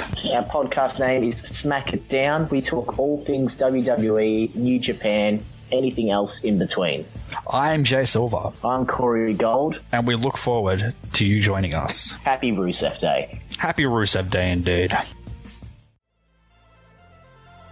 Hi, I'm JD, your host of the Red Leaf Retrocast, your best location to learn, remember, and relive the past to the present. Our podcast has 4 shows for you to listen to between retro gaming, modern gaming, anime, and even wrestling. The Retro Gaming Cast covers discussion topics, and each episode we discuss retro games picked based on a decided theme for that episode, ranging from space all the way to console specials like the old handheld Game Boy. Our Modern Gaming Cast is monthly and covers video game titles that were released in that previous month. Each anime cast, we focus to review a retro anime each and every episode, like the original Mobile Suit Gundam to the racing hit Initial D. But that's not all. We also keep up with the seasonal shows, by occasionally doing impressions and reviews as well. Finally, our last show is about wrestling, where we keep the rising indie scene up to date, while also covering shows from the bigger promotions like Ring of Honor, New Japan, and WWE, so we cover it all. We also cover a retired wrestler every episode in what we call the Wrestler Spotlight, and are currently on a quest covering old WCW Thunder episodes from the late 90s, every cast. So if any one of those casts sound like something you'd like to check out, that's the Red Leaf Retrocast, Gaming, Anime, and Wrestling, found at iTunes, Stitcher Radio, Spotify, and all your favorite podcasting sites. Also, you can learn, remember, and relive the past to the present. We can't wait to see you soon. And we're back. Fighting gold! Da, da, da, da, da, da. Wonder what we're talking about. Maybe it's JoJo. I can't understand. Fighting gold. Okay. It's another bizarre adventure. Our boys JoJo. are heading to Venezia. Yes. Part 5, Golden Wind. Episode 18, Head to Venice. Venezia. Venezia. Yeah, we'll get to that argument. Just quickly find out that Malone's partner is a guy called Ghiaccio. Nice pronunciation. Which sounds like Ghiaccio, which is like those girls with the weird makeup. Yeah, Ghiaccio's a Ghiaro girl. Yeah, so then the fight picks up right where it left off last time, and Melone's stand gets like so pissed that like evolves and basically just kind of grows up more. It grows into its teenage angst form, basically. Pretty much, and it's its total downfall. Because when he attacks, Giorno calls back his hand, but it wasn't his hand. He actually turned the bike into his hand, and then This gets so convoluted. Let's be real. Put it back inside the stand, and then turned it back into the motorcycle. So the stand's like part motorcycle, part that. And he's like, well, I'll just take myself apart before you can do anything. But then like he's like, but remember the the gasoline from it was everywhere. Now it's all over you. And then the spark plug in like his shoulder ignites and he bursts into flames. Yeah, I love the part where he's like, but it wasn't my hand. It was a bike. And then it's like, oh, like what the fuck? Yeah, you just gotta go, this is JoJo. Yeah. So, and one interesting thing is usually in JoJo, when the stand takes damage, so does its users. They seem to have kind of gotten away from that this season. But so Malone's stand gets killed. So that led me to believe, okay, well, the briefcase thing is actually really his true stand, is what I'm guessing. Yeah, I suppose. Yeah, so Ghiaccio calls Malone because he has lost them and repeatedly yells on the phone as Malone is at the train station. You learn that Ghiaccio is, he just screams about stuff. Yeah, I love when he screams. I actually really like his complaints about shit. Well, his good. screams, I like them too. Whenever I get Kat really aggravated and she yells at me, that's just like his what he does when he gives an opinion. Well, he was like, because like he had orders to leave no stone unturned, and he was like, I understand what that means. Like, you might look under stones for things, but then he also had an order to like take a leaf out of someone's book, and he's like, what the fuck does that mean? Why would somebody have a leaf in their fucking book? That's like a saying that means like, well, I think it originally meant like you were plagiarizing somebody by like taking a leaf out of their book and like making it your own, but like it basically just means to like imitate someone or do something like the way they would do from it. Somebody, yeah. Yeah, exactly. Yeah, but Malone is all it's not a problem, man. And I still have Bruno's bloods, so I can make some more of these juniors of mine. And he's just like eyeing this chick up and down, and then like he sees like a snake under the train. He's like, "Was that a snake? What the hell?" And then the snake like falls on his shoulder, and you realize this is Giorno's stands doing what he did. He turned his dying stand into the stake. Yeah. He like bites him in the tongue. Then Malone screams like a little girl, and the snake bites his tongue, and it kills him. Man. It was a little weird. I was like, okay. Yeah, and then Ghiaccio then gets a call from Risotto telling him he has finished analyzing the thing, which I could just tell you now, it's that stupid letter that gets, the photo that gets burned up later. I don't know how possible this is, but it happens. Okay, yeah. The crew then gets new instructions for Leone to use his Moody Blues and rewind the time around the chair 14 hours back. They rewind and they find the old guy that gave them Trish in the first place. Yeah, Pericolo, I guess his name is. He says, this is their final assignment before they hand Trish over to the boss. And that's when he shows them the picture, and is a picture of like a statue in front of a station, and they need to retrieve the OA disc. And an OA disc is fucking nothing. It's not a thing. I looked this up. I was like, what the fuck is an OA disc? I also did not know what they were talking about. Okay, but like, yeah, I couldn't figure out what an OA disc would be. It just seems like another, like you said, like another dead end, almost like the key with the turtle thing, which should not have been as hard to get as it was. This almost seems like a repeat of that. And then also, like, why the fuck would anyone just be like, yeah, I guess I'll kill myself just for this like off chance that I could reveal on accident the secret or whatever. I'm okay with this. And I'm like, that would not happen. That would not be a thing. So on this OA disc, it's supposed to tell them how they're going to hand Trish over to the boss. And then he burns the photo and then blows his brains out. Yeah, that pissed me off. Because I'm like, no one is doing that unless someone's like threatening their family or something. Well, he said, the organization let him live a very good life. So, which is because they use the burned remains and find out what the fucking picture is of. Yeah. So like his death is just completely mute. There's just no point in it. And then they just do this short scene with like the boss in a robe, and he's like completely got his face obscured and saying it's going to be difficult getting Trish to him in Venice. And you're just like, so we don't know what this boss looks like, right? Yet, no, like he's jacked. He's jacked though, so he's probably a stand user. I don't know. It's interesting. Like I'm curious who that guy is. I'm very curious. It would be so great is when they go meet him and he pulls the hood back and he's like, "It's me, Dio." I mean, there's a very high chance. like they just embrace that meme. Yeah, they're like, "Well, you thought he was dead, but he's not." But yeah, that won't happen. So Giorno and Mista have separated from everybody else, and they're crossing the bridge into Venice. When Mista starts to notice that the windows just keep fogging up, and then suddenly you notice there's a pinky frozen to the window. And it's his because it broke off before he noticed. Somehow didn't feel it. Yeah. It was that cold. I feel like you would notice it was cold before you would notice your pinky fell off. That was my issue with this. Well, I think they're saying his man. pinky froze so quickly he didn't even realize it himself. Well, but wouldn't you notice that the temperature in the car itself, even if you hadn't touched the sides of the car? It wasn't in the car yet. Because then Giorno is like, well, let's roll down the windows and it's warm outside.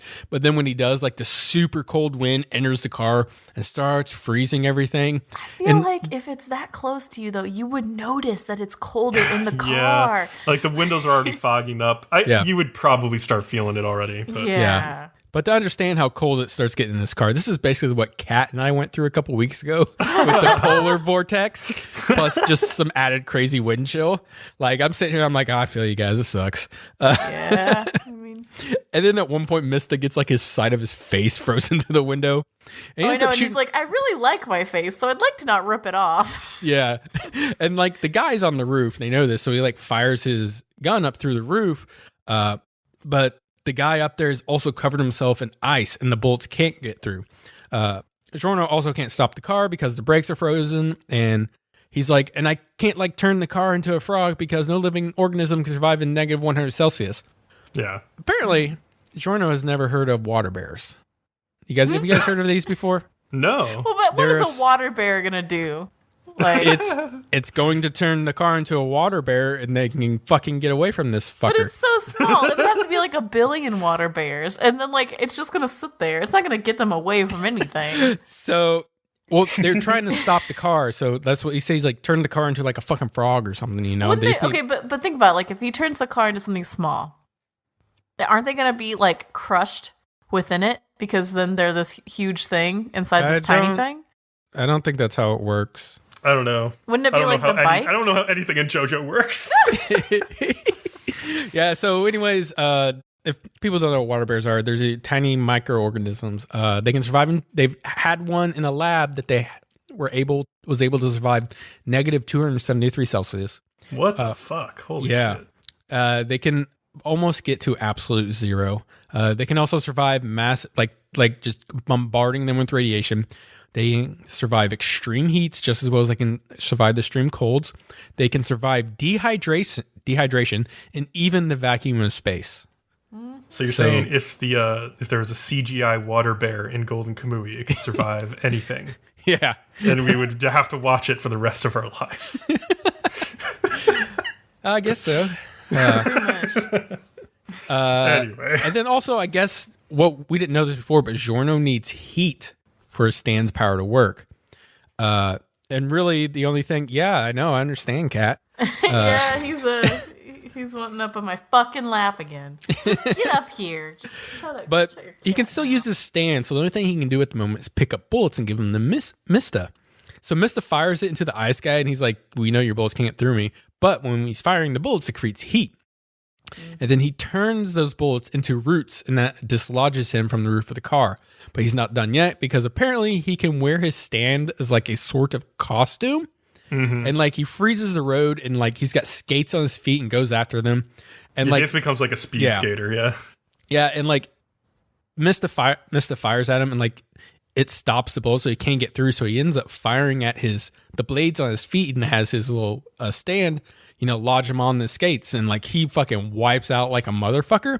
But then he freezes the car's exhaust, and it manages to hold on to him, and he gets up in the trunk, and like he has a hold of like Mista, and he's like, I'm gonna break your arms off or something like this. And Giorno's like, screw this, I'm taking us in the river, and like jumps the median and just fucking grinds against the wall before they finally fly off the edge of the bridge.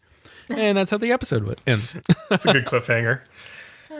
Yeah. I don't know if taking the ice guy into the water is a very good idea for you, though. Yeah, I feel like it's going to go very badly for them, but you never know, I guess, with JoJo. So Ghiaccio means ice in Italian, which makes a ton of sense, obviously. I just liked his complaint about how, like, why does Paris get such special treatment by people around the world? Like, everybody calls Paris, Paris, no matter if they're French or if they're, like English, American, like they might say Paris in French, but like it's the same word. Whereas like with Venice, it's called Venezia in Italian. And everybody just calls it Venice. And he's like, why do they call it Venice? I'm so pissed. But it was Easier the to say. weirdest side rant that I've ever seen in an anime. It so much. Like, it was not warranted. There was not, like, someone who brought up Venice. Nothing. It was just like, let me rant about this on the top of this car. Oh! And I'm like, what the fuck? This is like So- my favorite type of rant. This made me go back to like elementary school where you would do words and you would clap to them. So you'd be like Paris and then like Venice. They just easy to say. They're the two clap thing. Where the Venezia is 3. 4 syllables. Yeah. 4 or 3, whatever. Venezia. Yeah. Yeah, so it is easier to say. I don't know. It's just funny to me like that a lot of countries' languages don't just like use the actual word of that country for their capital city. Like, it's weird. Like, or for their country in general. Like Roma for Rome in Italy. Like, I don't know. But whatever. Who cares? Oh, come It's on. just, We're the worst of them all. We fucking abbreviated ours. Yeah. point. I don't know of anybody else who abbreviated theirs. Yeah. We're like, this is too hard for us to say. We're just going to make it easy. Meh. All right. It's time, people. Something hard to get through. It's fucking time. Domestic Girlfriend. Oh Episode my God. 5. Is it okay if I fall for him? I just want to start off by saying that this may be the greatest episode of anime to ever air on television. I just want to start off You with really that. think so? This okay. is peak anime. It is downhill from here. Oh, okay. Well, let me help you out because High Dive has done one of the greatest things ever. You can watch their shows. It's right there on their player. It's the upper right. You can put it 2 times the speed. So you only need to spend 10 minutes watching the show. You can absorb this trash show into your eye holes at a much faster pace. Oh I my needed to God. watch it at normal speed. I needed to have every moment of this just sink in an extra like few seconds. So this episode starts off normally enough with like Hina and Rui arguing over how Hina like won't eat her asparagus for breakfast. Also, like Japan's so weird that they eat like these vegetables for breakfast. I guess it's just a cultural thing. I don't know. Like I couldn't eat like asparagus for breakfast. It would just feel weird. I don't know. I can't How eat about, like, you guys? asparagus, period, the end. I like asparagus, like, but it's an acquired taste, I would admit. But I mean, not it's just for a breakfast. cultural thing. Like, the only reason we feel that way is because we've been conditioned that we should only eat breakfast items at breakfast. We've seen commercials and movies for a million years that have like a piece of toast, like eggs and bacon, or like cereal. And, like, cereal. And, Yeah. I will say, though, that every once in a while my mom used to make breakfast for dinner, and that is the fucking best. Oh, It nice. is the best. Like, not even, like, you can't argue that breakfast for dinner isn't amazing. I'm like, it's so weird. You're like, I use this exact same recipe for breakfast, but for supper, why does it taste so much better? It's because it feels wrong. It feels dirty. Everyone likes that. Exactly. Yeah, it's weird. A little taboo. So as like Natsuo and Rui are on their way to school, Rui asks him, so like, hey, why did you actually run away from home in the first place? Last episode, which we remember is because what happened with Hina, but he's like, he doesn't know what to say, so he panics and just says, I forgot, and then he runs away. So at school, we are introduced to perhaps the greatest character who has ever existed in anime. Oh my fucking god. My notes. I just put, oh my fucking god, it's Momo. I forgot about her for a goddamn reason. Yeah, because you read the manga and you I don't read remember. the manga. Dude, as soon as she popped up, I was like, no, there was like a part of my brain just accessing all these memories of this, and I'm like, oh fucking no. So her name's Momo Kashiwabara, and she introduces herself to Rui, and she gives her this like stuffed animal, like little keychain thing that she has like on a million of them on her bag, and she like makes them. And she's like, "Here, take this." Blah, blah, blah. That's, She's very like floaty and cutesy. Not airheaded. always a sign that people have issues, but everything with Momo shows that she It's an has an issue. Oh, yeah. Like, there's no question. So like, And like Rui's homeroom friends like say as much. Like when they see this like little doll, they're like one of them like literally takes it and just like throws it in the trash and is like, "You almost got like caught by the flirt bug, and you shouldn't get something like involved with her because like she's like apparently a huge slut." And there's like a rumor going around that she had like a 6-way encounter. Despite all this. Like, they all treat her like shit, though, and I don't think she deserves to be treated like shit just because she likes to get around. I liked how Rui was like, well, I'll decide this for myself. I also appreciated that Rui was like, you know what, I'm going to take this thing out of the trash. Like, I'll decide who I hang out with. But, like, also, I thought you meant the girl. I thought you meant Momo. Oh, no.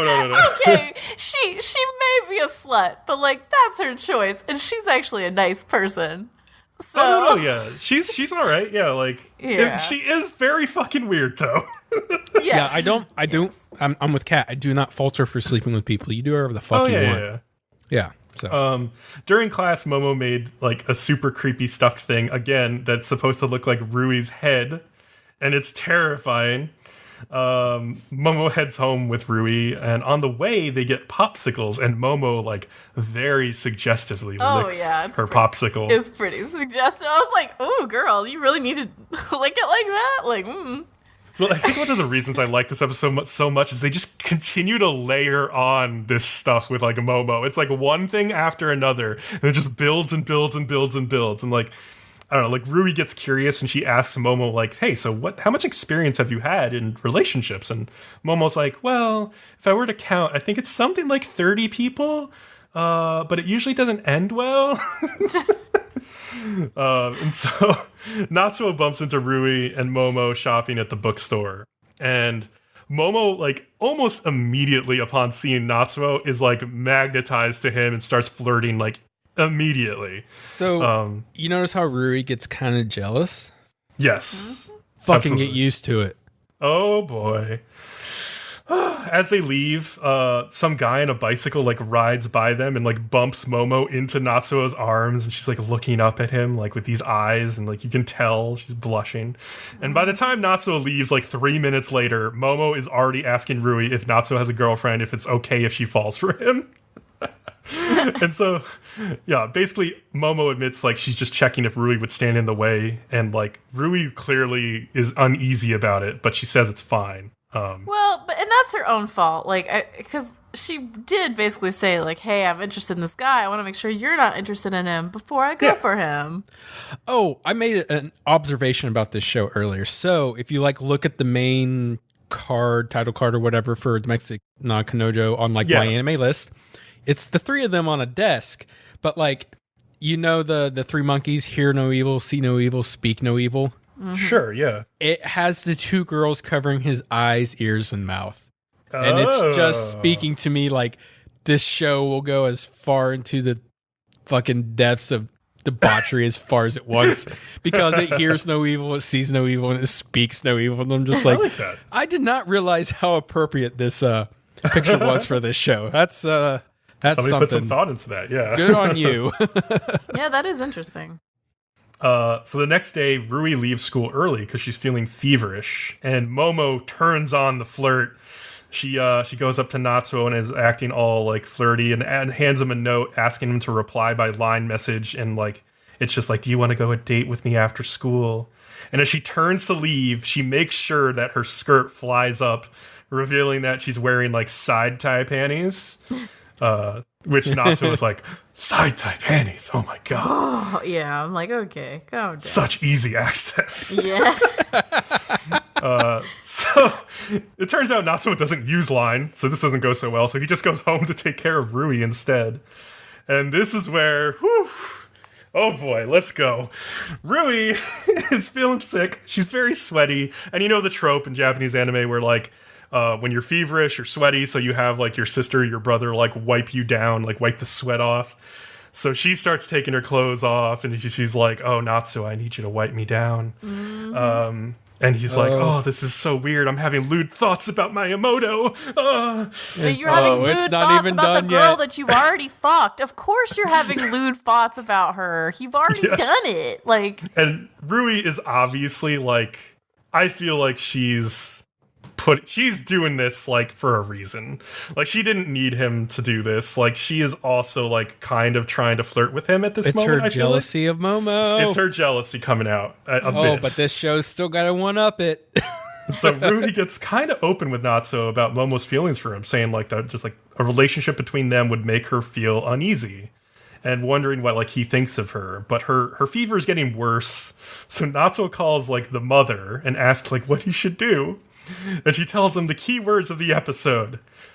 There's a suppository in the fridge. Oh, I know. And I'm just like, you would not say that to like this like kid. They've just become brother and sister and they're both a similar age. Like, you wouldn't be like, shove this thing up her ass. It'll work out fine. Like, that you would not do that. And what are the chances you don't have some type of other oral medication?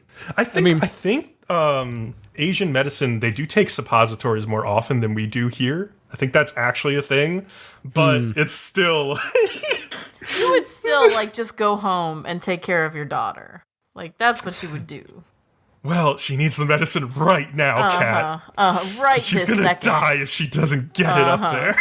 So Rui isn't feeling able to use it to, like, herself, so she's like, Natsuo, I need you to do this for me. I need you to shove it up my ass. Give it to me, please. I will say, I feel like they did not stretch that scene out as long as they did in the manga. They didn't. So, yeah, so he, in the anime... so I'm remembering correctly. So, because in the manga, I'm like, oh my god, they're really fucking doing this. And then it was just like over, and I'm like, did I not remember that right? It's over really fast here. He just pulls the covers up, looks at her butt, and then like asks if she's sure, and she says yes. And then they cut to like him just basically like, oh, thank God it went in. But like in the manga... He accidentally almost puts it in the wrong hole. Oh my god! It's a whole I remember fucking thing. it being a whole ordeal. Okay, I'm not. Okay, I did remember right. Yeah. I thought it was interesting that they cut that part out. Probably for the best. That's it's like the opposite. borderline hentai at that point, dude. I mean, Jesus. It is But usually the opposite, Kat. That's You're right. usually a valid thing where like a guy will go and you'll be like, no, that's the wrong hole, motherfucker. You'll have to like. So that is valid. That happens. So after this whole debacle, which is just primetime 100% best anime ever, back at school, Momo keeps turning on the charm for Natsuo, and like one of Natsuo's friends, like the blonde guy whose name I can't remember, says it would be awkward if they went out because like we would become quote brothers, meaning he's done it with Momo already. And like Momo and Natsuo get into a conversation about how it's like important to communicate what you want. And Natsuo like identifies with this because he's like obviously not able to communicate what he wants to like Hina or Rui, and Momo takes like him saying this as a sign that like he wants to communicate with her, and she gets lovey-dovey and like kisses him on the cheek and then holds his hand and then is like, do you want to come home with me? She is like the most like, oh my god, she just gets in there. Like she knows what she wants. I've met a girl like that before. I have as well, back in middle school. That was fun times. Next thing we know, they're making out on his bed, and as she starts stripping down, Natsuo thinks like, this is fine. Because I'll just get Hina out of my head. This is the perfect situation. It's not how it works, bud. He gets a text at that moment from Rui saying like, I'm okay, and what do you want for dinner? And Momo like gets a little bit jealous because like she never gets to eat dinner with like her family because her parents don't get along. And after hearing that, Natsuo like goes back and like pushes Momo down on the bed, like opens her shirt, and is about to go in, but then he sees like horizontal cut marks on Momo's wrist, and like he like immediately stops, which not the best message to send to suicidal girls. Like, yeah, You're that they're like, well, you're not wanted anymore. Yeah, it's shitty. But at least like he kind of explained. They move on quickly enough that you understand what they're trying to get at. Is that he immediately says like he gets dressed and he's like, is there like a nearby grocery store I can go to? And he like goes and like he gets stuff and he makes her yaki udon so they can eat a meal together. I was very happy because before they did that, I was like, oh, I'm sorry. Did her mental suffering turn you off? It's that, like that's bullshit. I was pretty much freaking out like after he just got up and he was about to leave, and I was like, what are you fucking doing, this poor girl? And then of course that happens though, and so all of this stuff, like sitting down eating with her, telling her like, if you ever lonely again, like invite me over, it makes her cry. And like, because like usually when guys see her scars, she says that like they distance themselves from her, which I understand why some people would have that reaction. But so Natsuo's a little bit nicer than that. But he does let Momo down sort of easy when she's like, are we going out now? Saying that he thinks like maybe neither of them should be dating somebody that they need to depend on right now, which is an interesting line.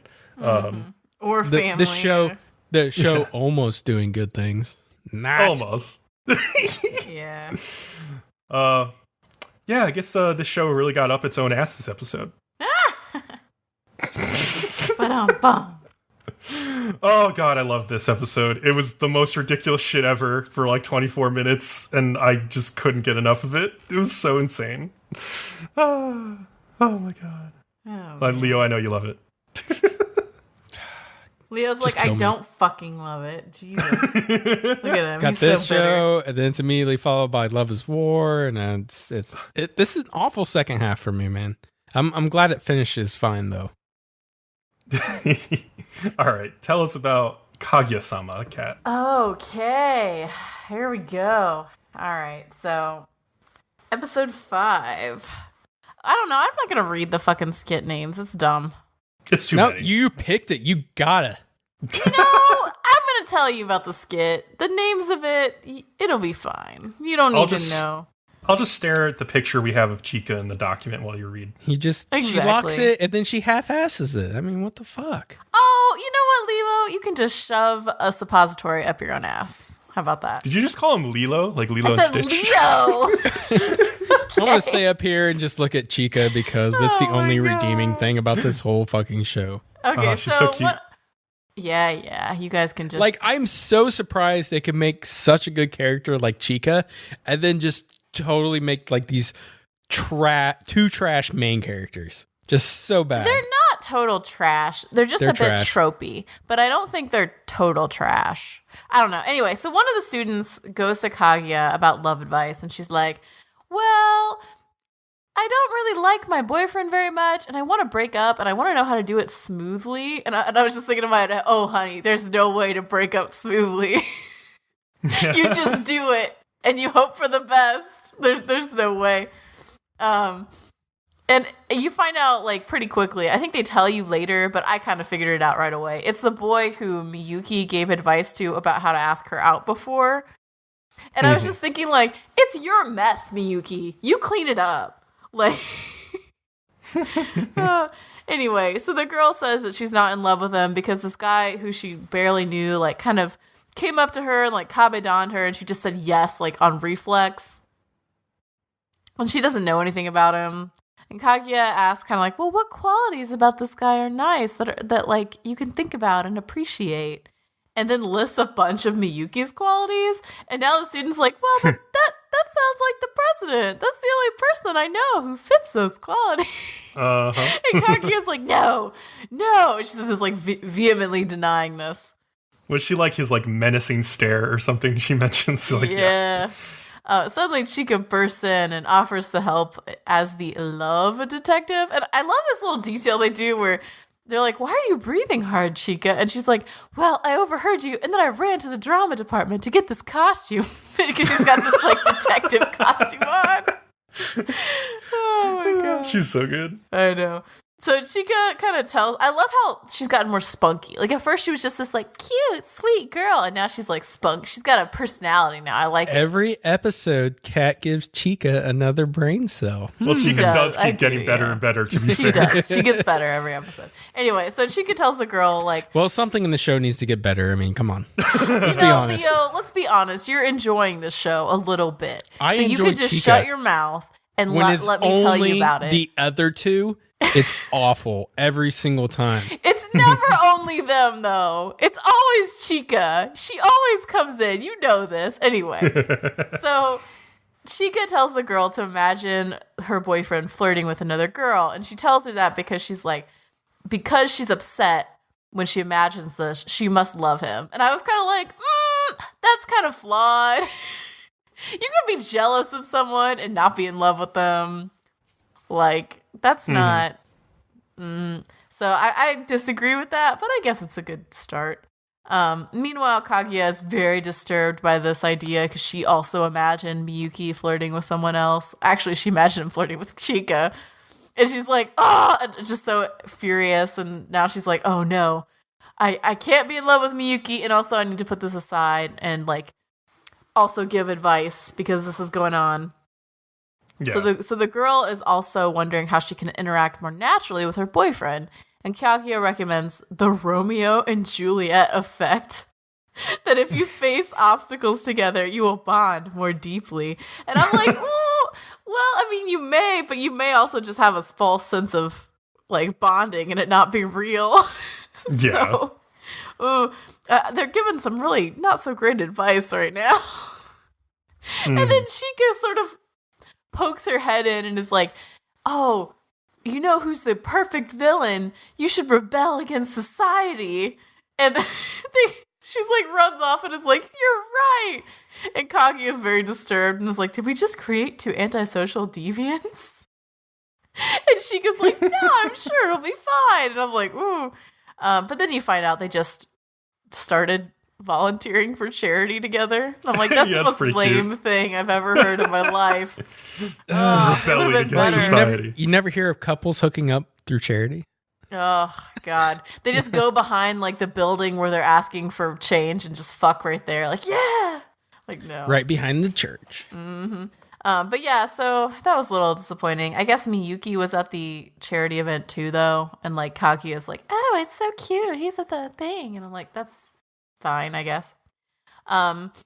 And then the title of the next sketch is Miyuki wants to show off, but I really think he needs to concentrate on not fucking killing himself with the ball. Like, what Or the killing fuck? Chika. Yeah, what the fuck is he even doing to do these things to himself? Like, at one point, he's trying to, like, throw the ball, but instead, somehow, he, like, takes his hand behind his own head and, like, hits himself in the back of the head so fucking hard that it almost takes his head off, it looks like. And how do you even fucking do that when you're trying to grab something ahead of you? Put your hand all the way behind your head that you could get so much momentum that you could hit yourself in the back of the head that hard. Like, it makes no sense at all. They're just saying he's that uncoordinated. It is dumb. As you say. Yes. So, and then, like, the thing has this monologue where it's like, Miyuki has been working part-time for years and he has athletic ability, but is really clumsy. And I'm just like, well, clearly. And then they make a joke about how he looks like a dying alpaca. Yeah, I love that joke. I know. So Chika sees the president practicing for this volleyball game, and he's at first... So, okay, apparently he's supposed to play in the volleyball game next week. I was not aware that he was in a sports team.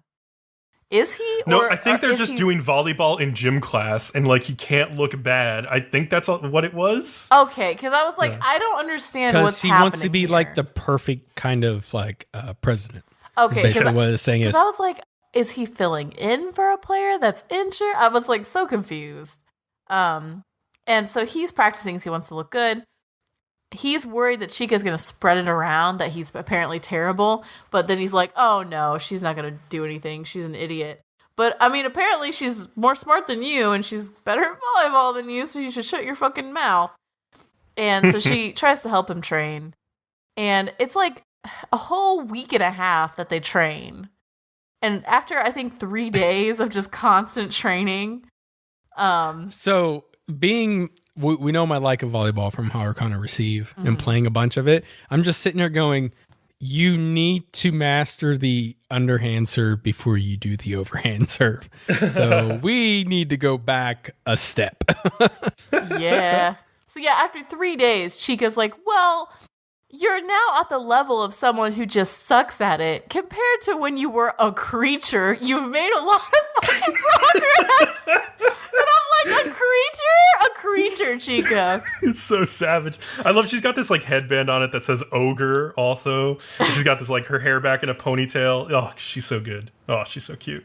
Oh, I know. And then he makes this line about how he doesn't want them to see him looking like a loser. And Chika is moved by this, I think, because she's like, oh, it's the person you have a crush on. But I really don't think he was thinking of Kaguya at all at that point. He was just being a prideful little asshole. But she falls for it. And so she works with him for another week and a half or something like that. Yeah. And basically just lives to train him. for all this time, and he like does great at the volleyball game, and she's in the crowd being like, I raised that boy, and she's got this crazy fucking expression in her eyes.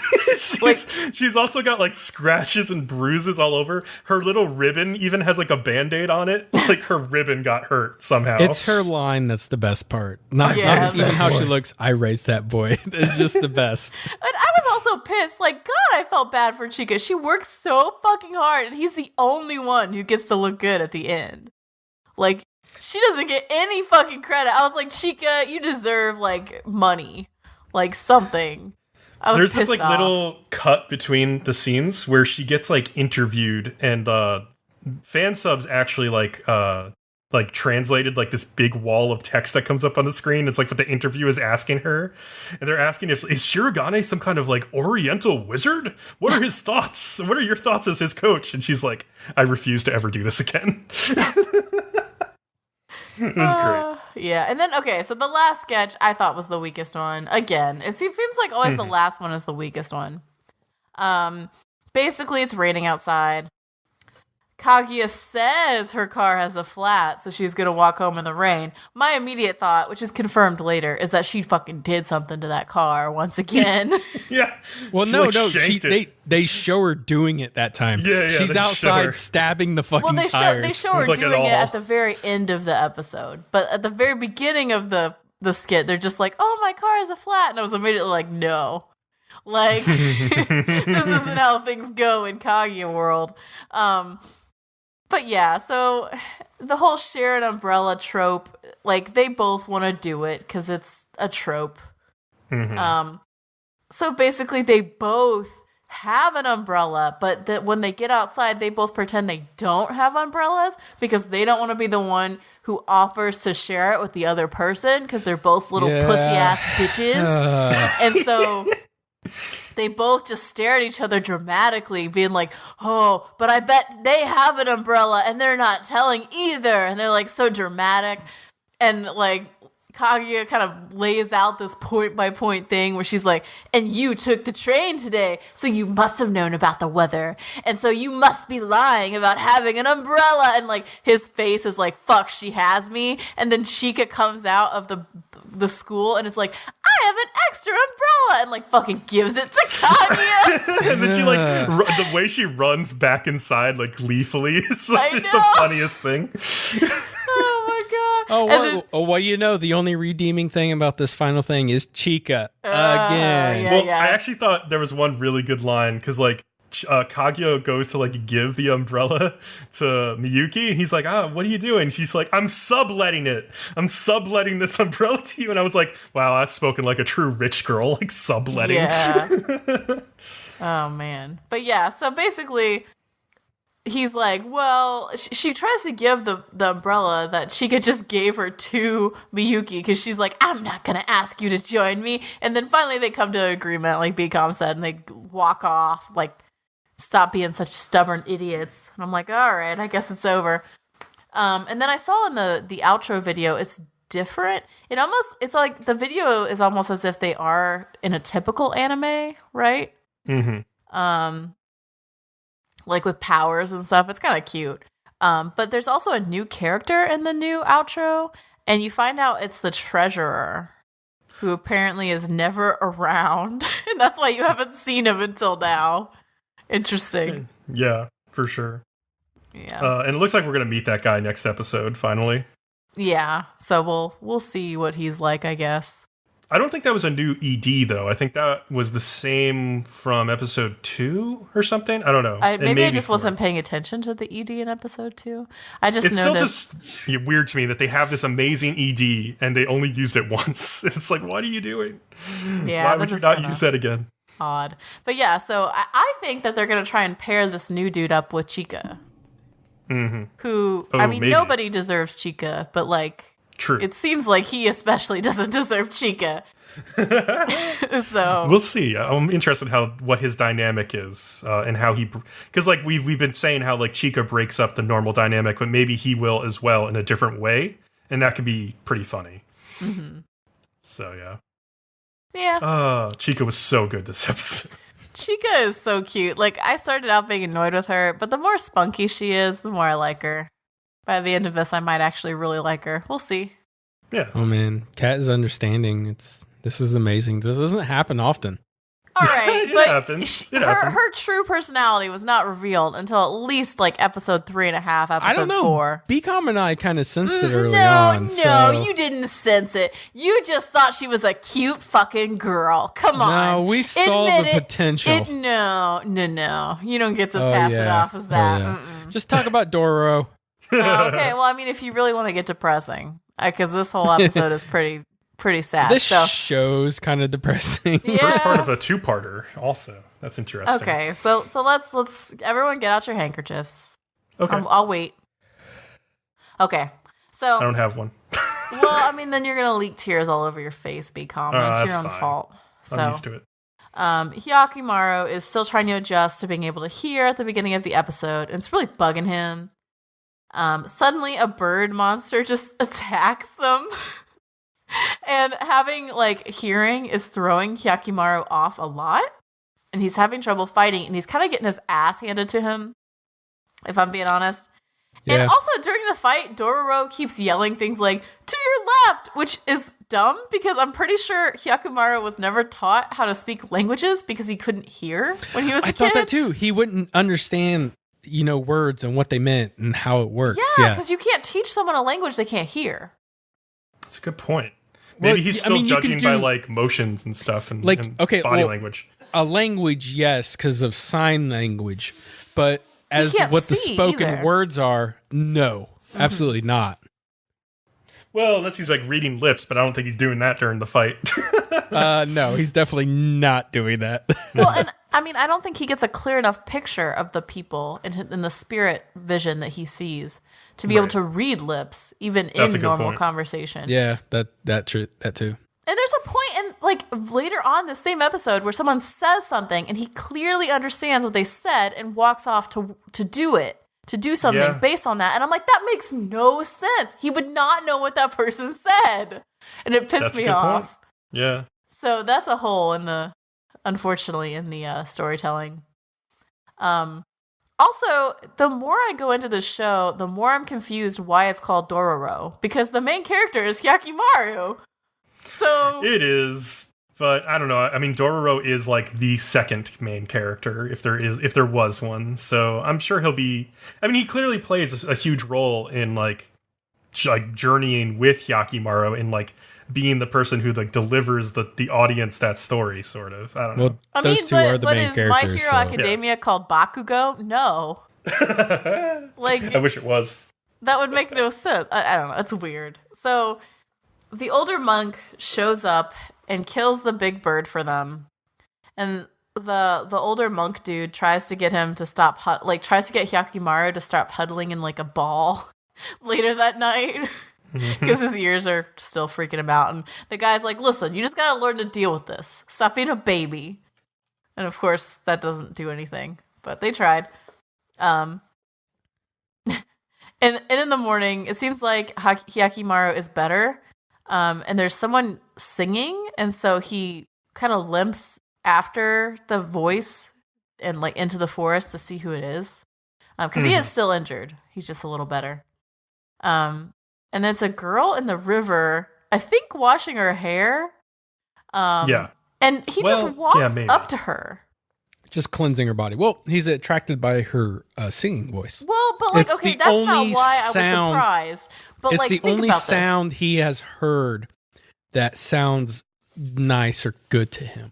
Well, but like, okay, that's not the point that surprised me. The point that surprised me is he walks up to her and she's just like, oh, hey, I know I'm half naked and you're a random person I don't know.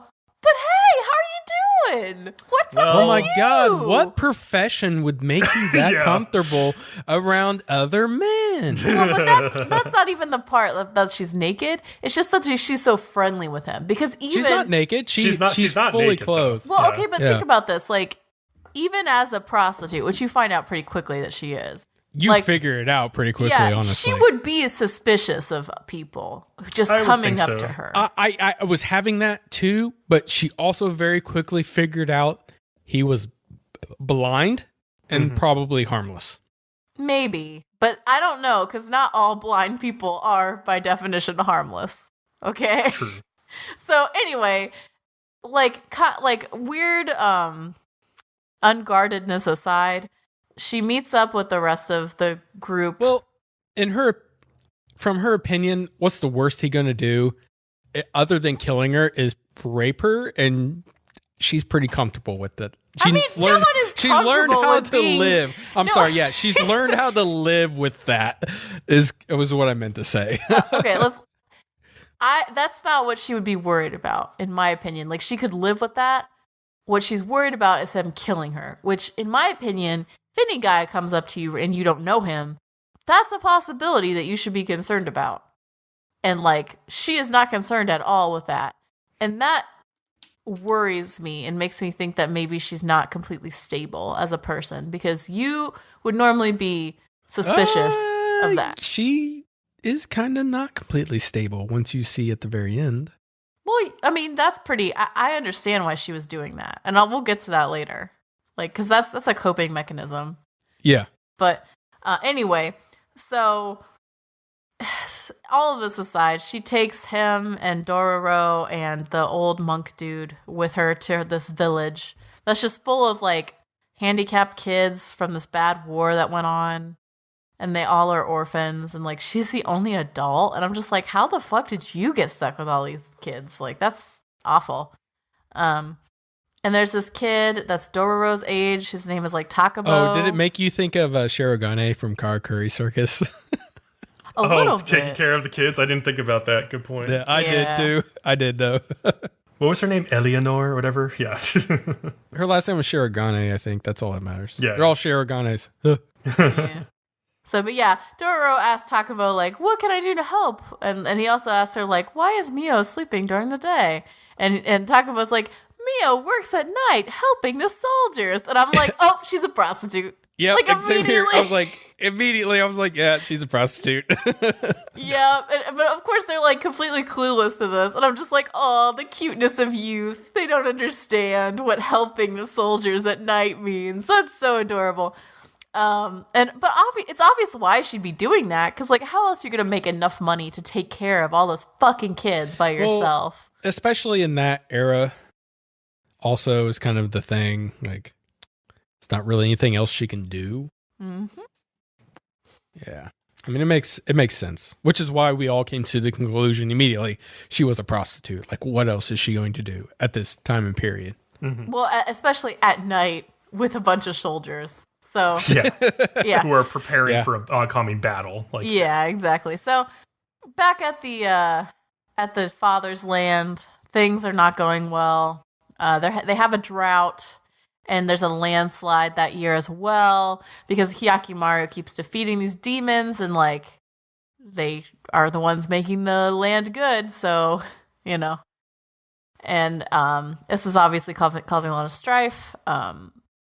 So back with the original group with Dororo and Hyakkimaru, I don't know. Mio promises to go get fever medicine when she visits the soldiers. Hyakkimaru's just, like, staring listlessly ahead. And the next morning, Mio comes back with the medicine, and Hyakkimaru's, like, waiting for her. He's like, yes, this bitch is back.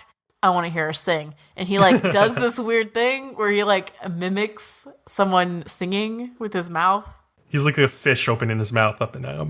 Yeah, and, like, points at her and is like, sing, bitch, sing. And she's like, ah. And Dororo's like, I think he wants you to sing. And so she does. And it's very soothing to him, obviously. And it helps a lot. So, but yeah, the old monk, meanwhile, has gone wandering. And he tells them about this vacant lot that he found, where the group can all live, even if there's a war that breaks out, and they won't get bugged, basically, or attacked in their village, which is good. But there's also a demon that's there that needs to be taken care of before they can all go. And so Hyakkimaru, like, and this is the part where I was like, he wouldn't understand what they said. Hyakkimaru immediately gets up and is like, I'm gonna take care of this, and, like, goes off, even though his wounds aren't healed. And the monk goes to help because, like, obviously he shouldn't be doing this anyway. And And Mio's like, oh, if we're going to move, we're going to need more money to buy things for the move and for when we get there and everything. So I'm going to go make some more money. And of course, she immediately walks off and she meets these two soldiers and she's like, I'm looking for a job. And I'm like, yep, totally a prostitute. Yeah. And then Dororo goes after her to, like, I think make sure she's okay. And, like, you hear this laughing by the two soldiers as he gets close. And I'm like, oh, you're going to see something you don't want to see. And he does. And you have this like, scene where the two are obviously fucking her. And she's, like, looking in the, like, away, like, off in the distance. And she's humming. And She's like, singing that song, yeah. I don't think it's a sign of her being mentally unstable. It's just this, like, a way to comfort herself and sort of distance herself from what's going on right now. Right. Like, that makes sense to me. I don't think that's why. That's not why I think she's mentally unstable. I think she's mentally unstable because she just trusts people that come up to her in the middle of a stream after the shit that she's seen. I don't know how she feels about her own self-worth, but like it could be something like that where she doesn't really care for her own life, but she does care for these kids. Maybe. So she's trying to take care of them. Yeah. I liked the old monk guy, Biwamaru, this episode. He had that like one moment where he pulled like a hidden blade out of the neck of his lute and like killed something with it. And I think he did that already once. Oh, did he? I guess I didn't notice last time, but that's really cool that that's where it hides his weapon. It is cool. There is a scene at the very, very end of this episode. Yeah. Where you find out that Hyakkimaru like loses a limb because they're like fighting at the very end, and you find out like, oh, his like leg gets cut off, and I'm like, shit, you just got your leg back, dude. Like, yeah, it's kind of sad to see him get it like to lose it again. Yeah, the demon is like a antlion. Is what it's mimicking, which is like it's a larvae that sits at the bottom of like a sand pit and traps other bugs and eats them that way.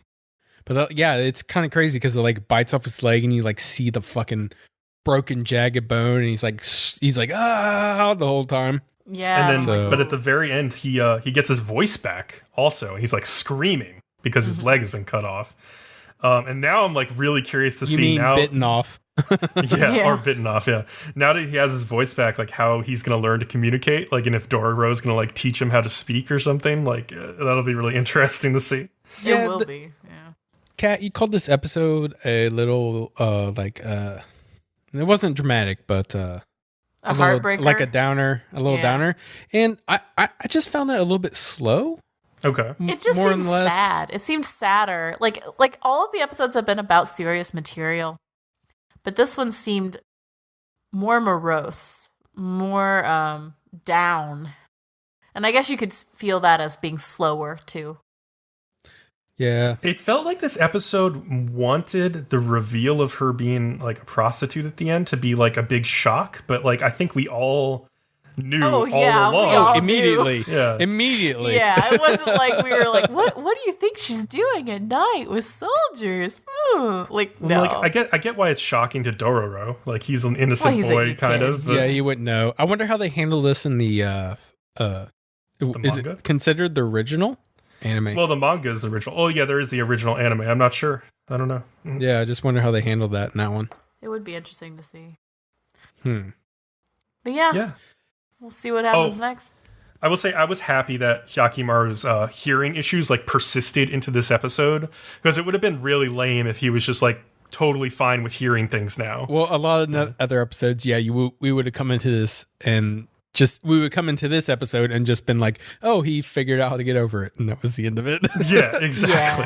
But it was still like a major plot point in this. Yeah. Like it's still really fucking with him, and it actually drove the episode a little bit because he really loved that girl's voice. Right. So, which was cool. Yeah. Good on them. Yep. All right. That's it. That's it for this week. All right. Thanks for listening. Remember to like, follow, and subscribe to us on YouTube to get updates on new podcasts or videos. You can also find our podcast on iTunes, Google Play, Spotify, Stitcher, or any other fucking podcast player. It's on all of them. Yes, it is. I don't think you need us to tell you how to find podcasts. It's You're on all listening of to them this, when baby. Bcom finally You can figure it edits out. them, which I can't bitch because I don't do the editing, but Bcom does. Puts in I've the gotten extra effort. a lot of episodes up lately, so that'll be good. Yeah. So follow us on Twitter at Nerdom and Other for updates as well, and come hang out on our Discord. The link to join us is in the description. And with that, we'll see you next time, guys. Bye. Peace. Later.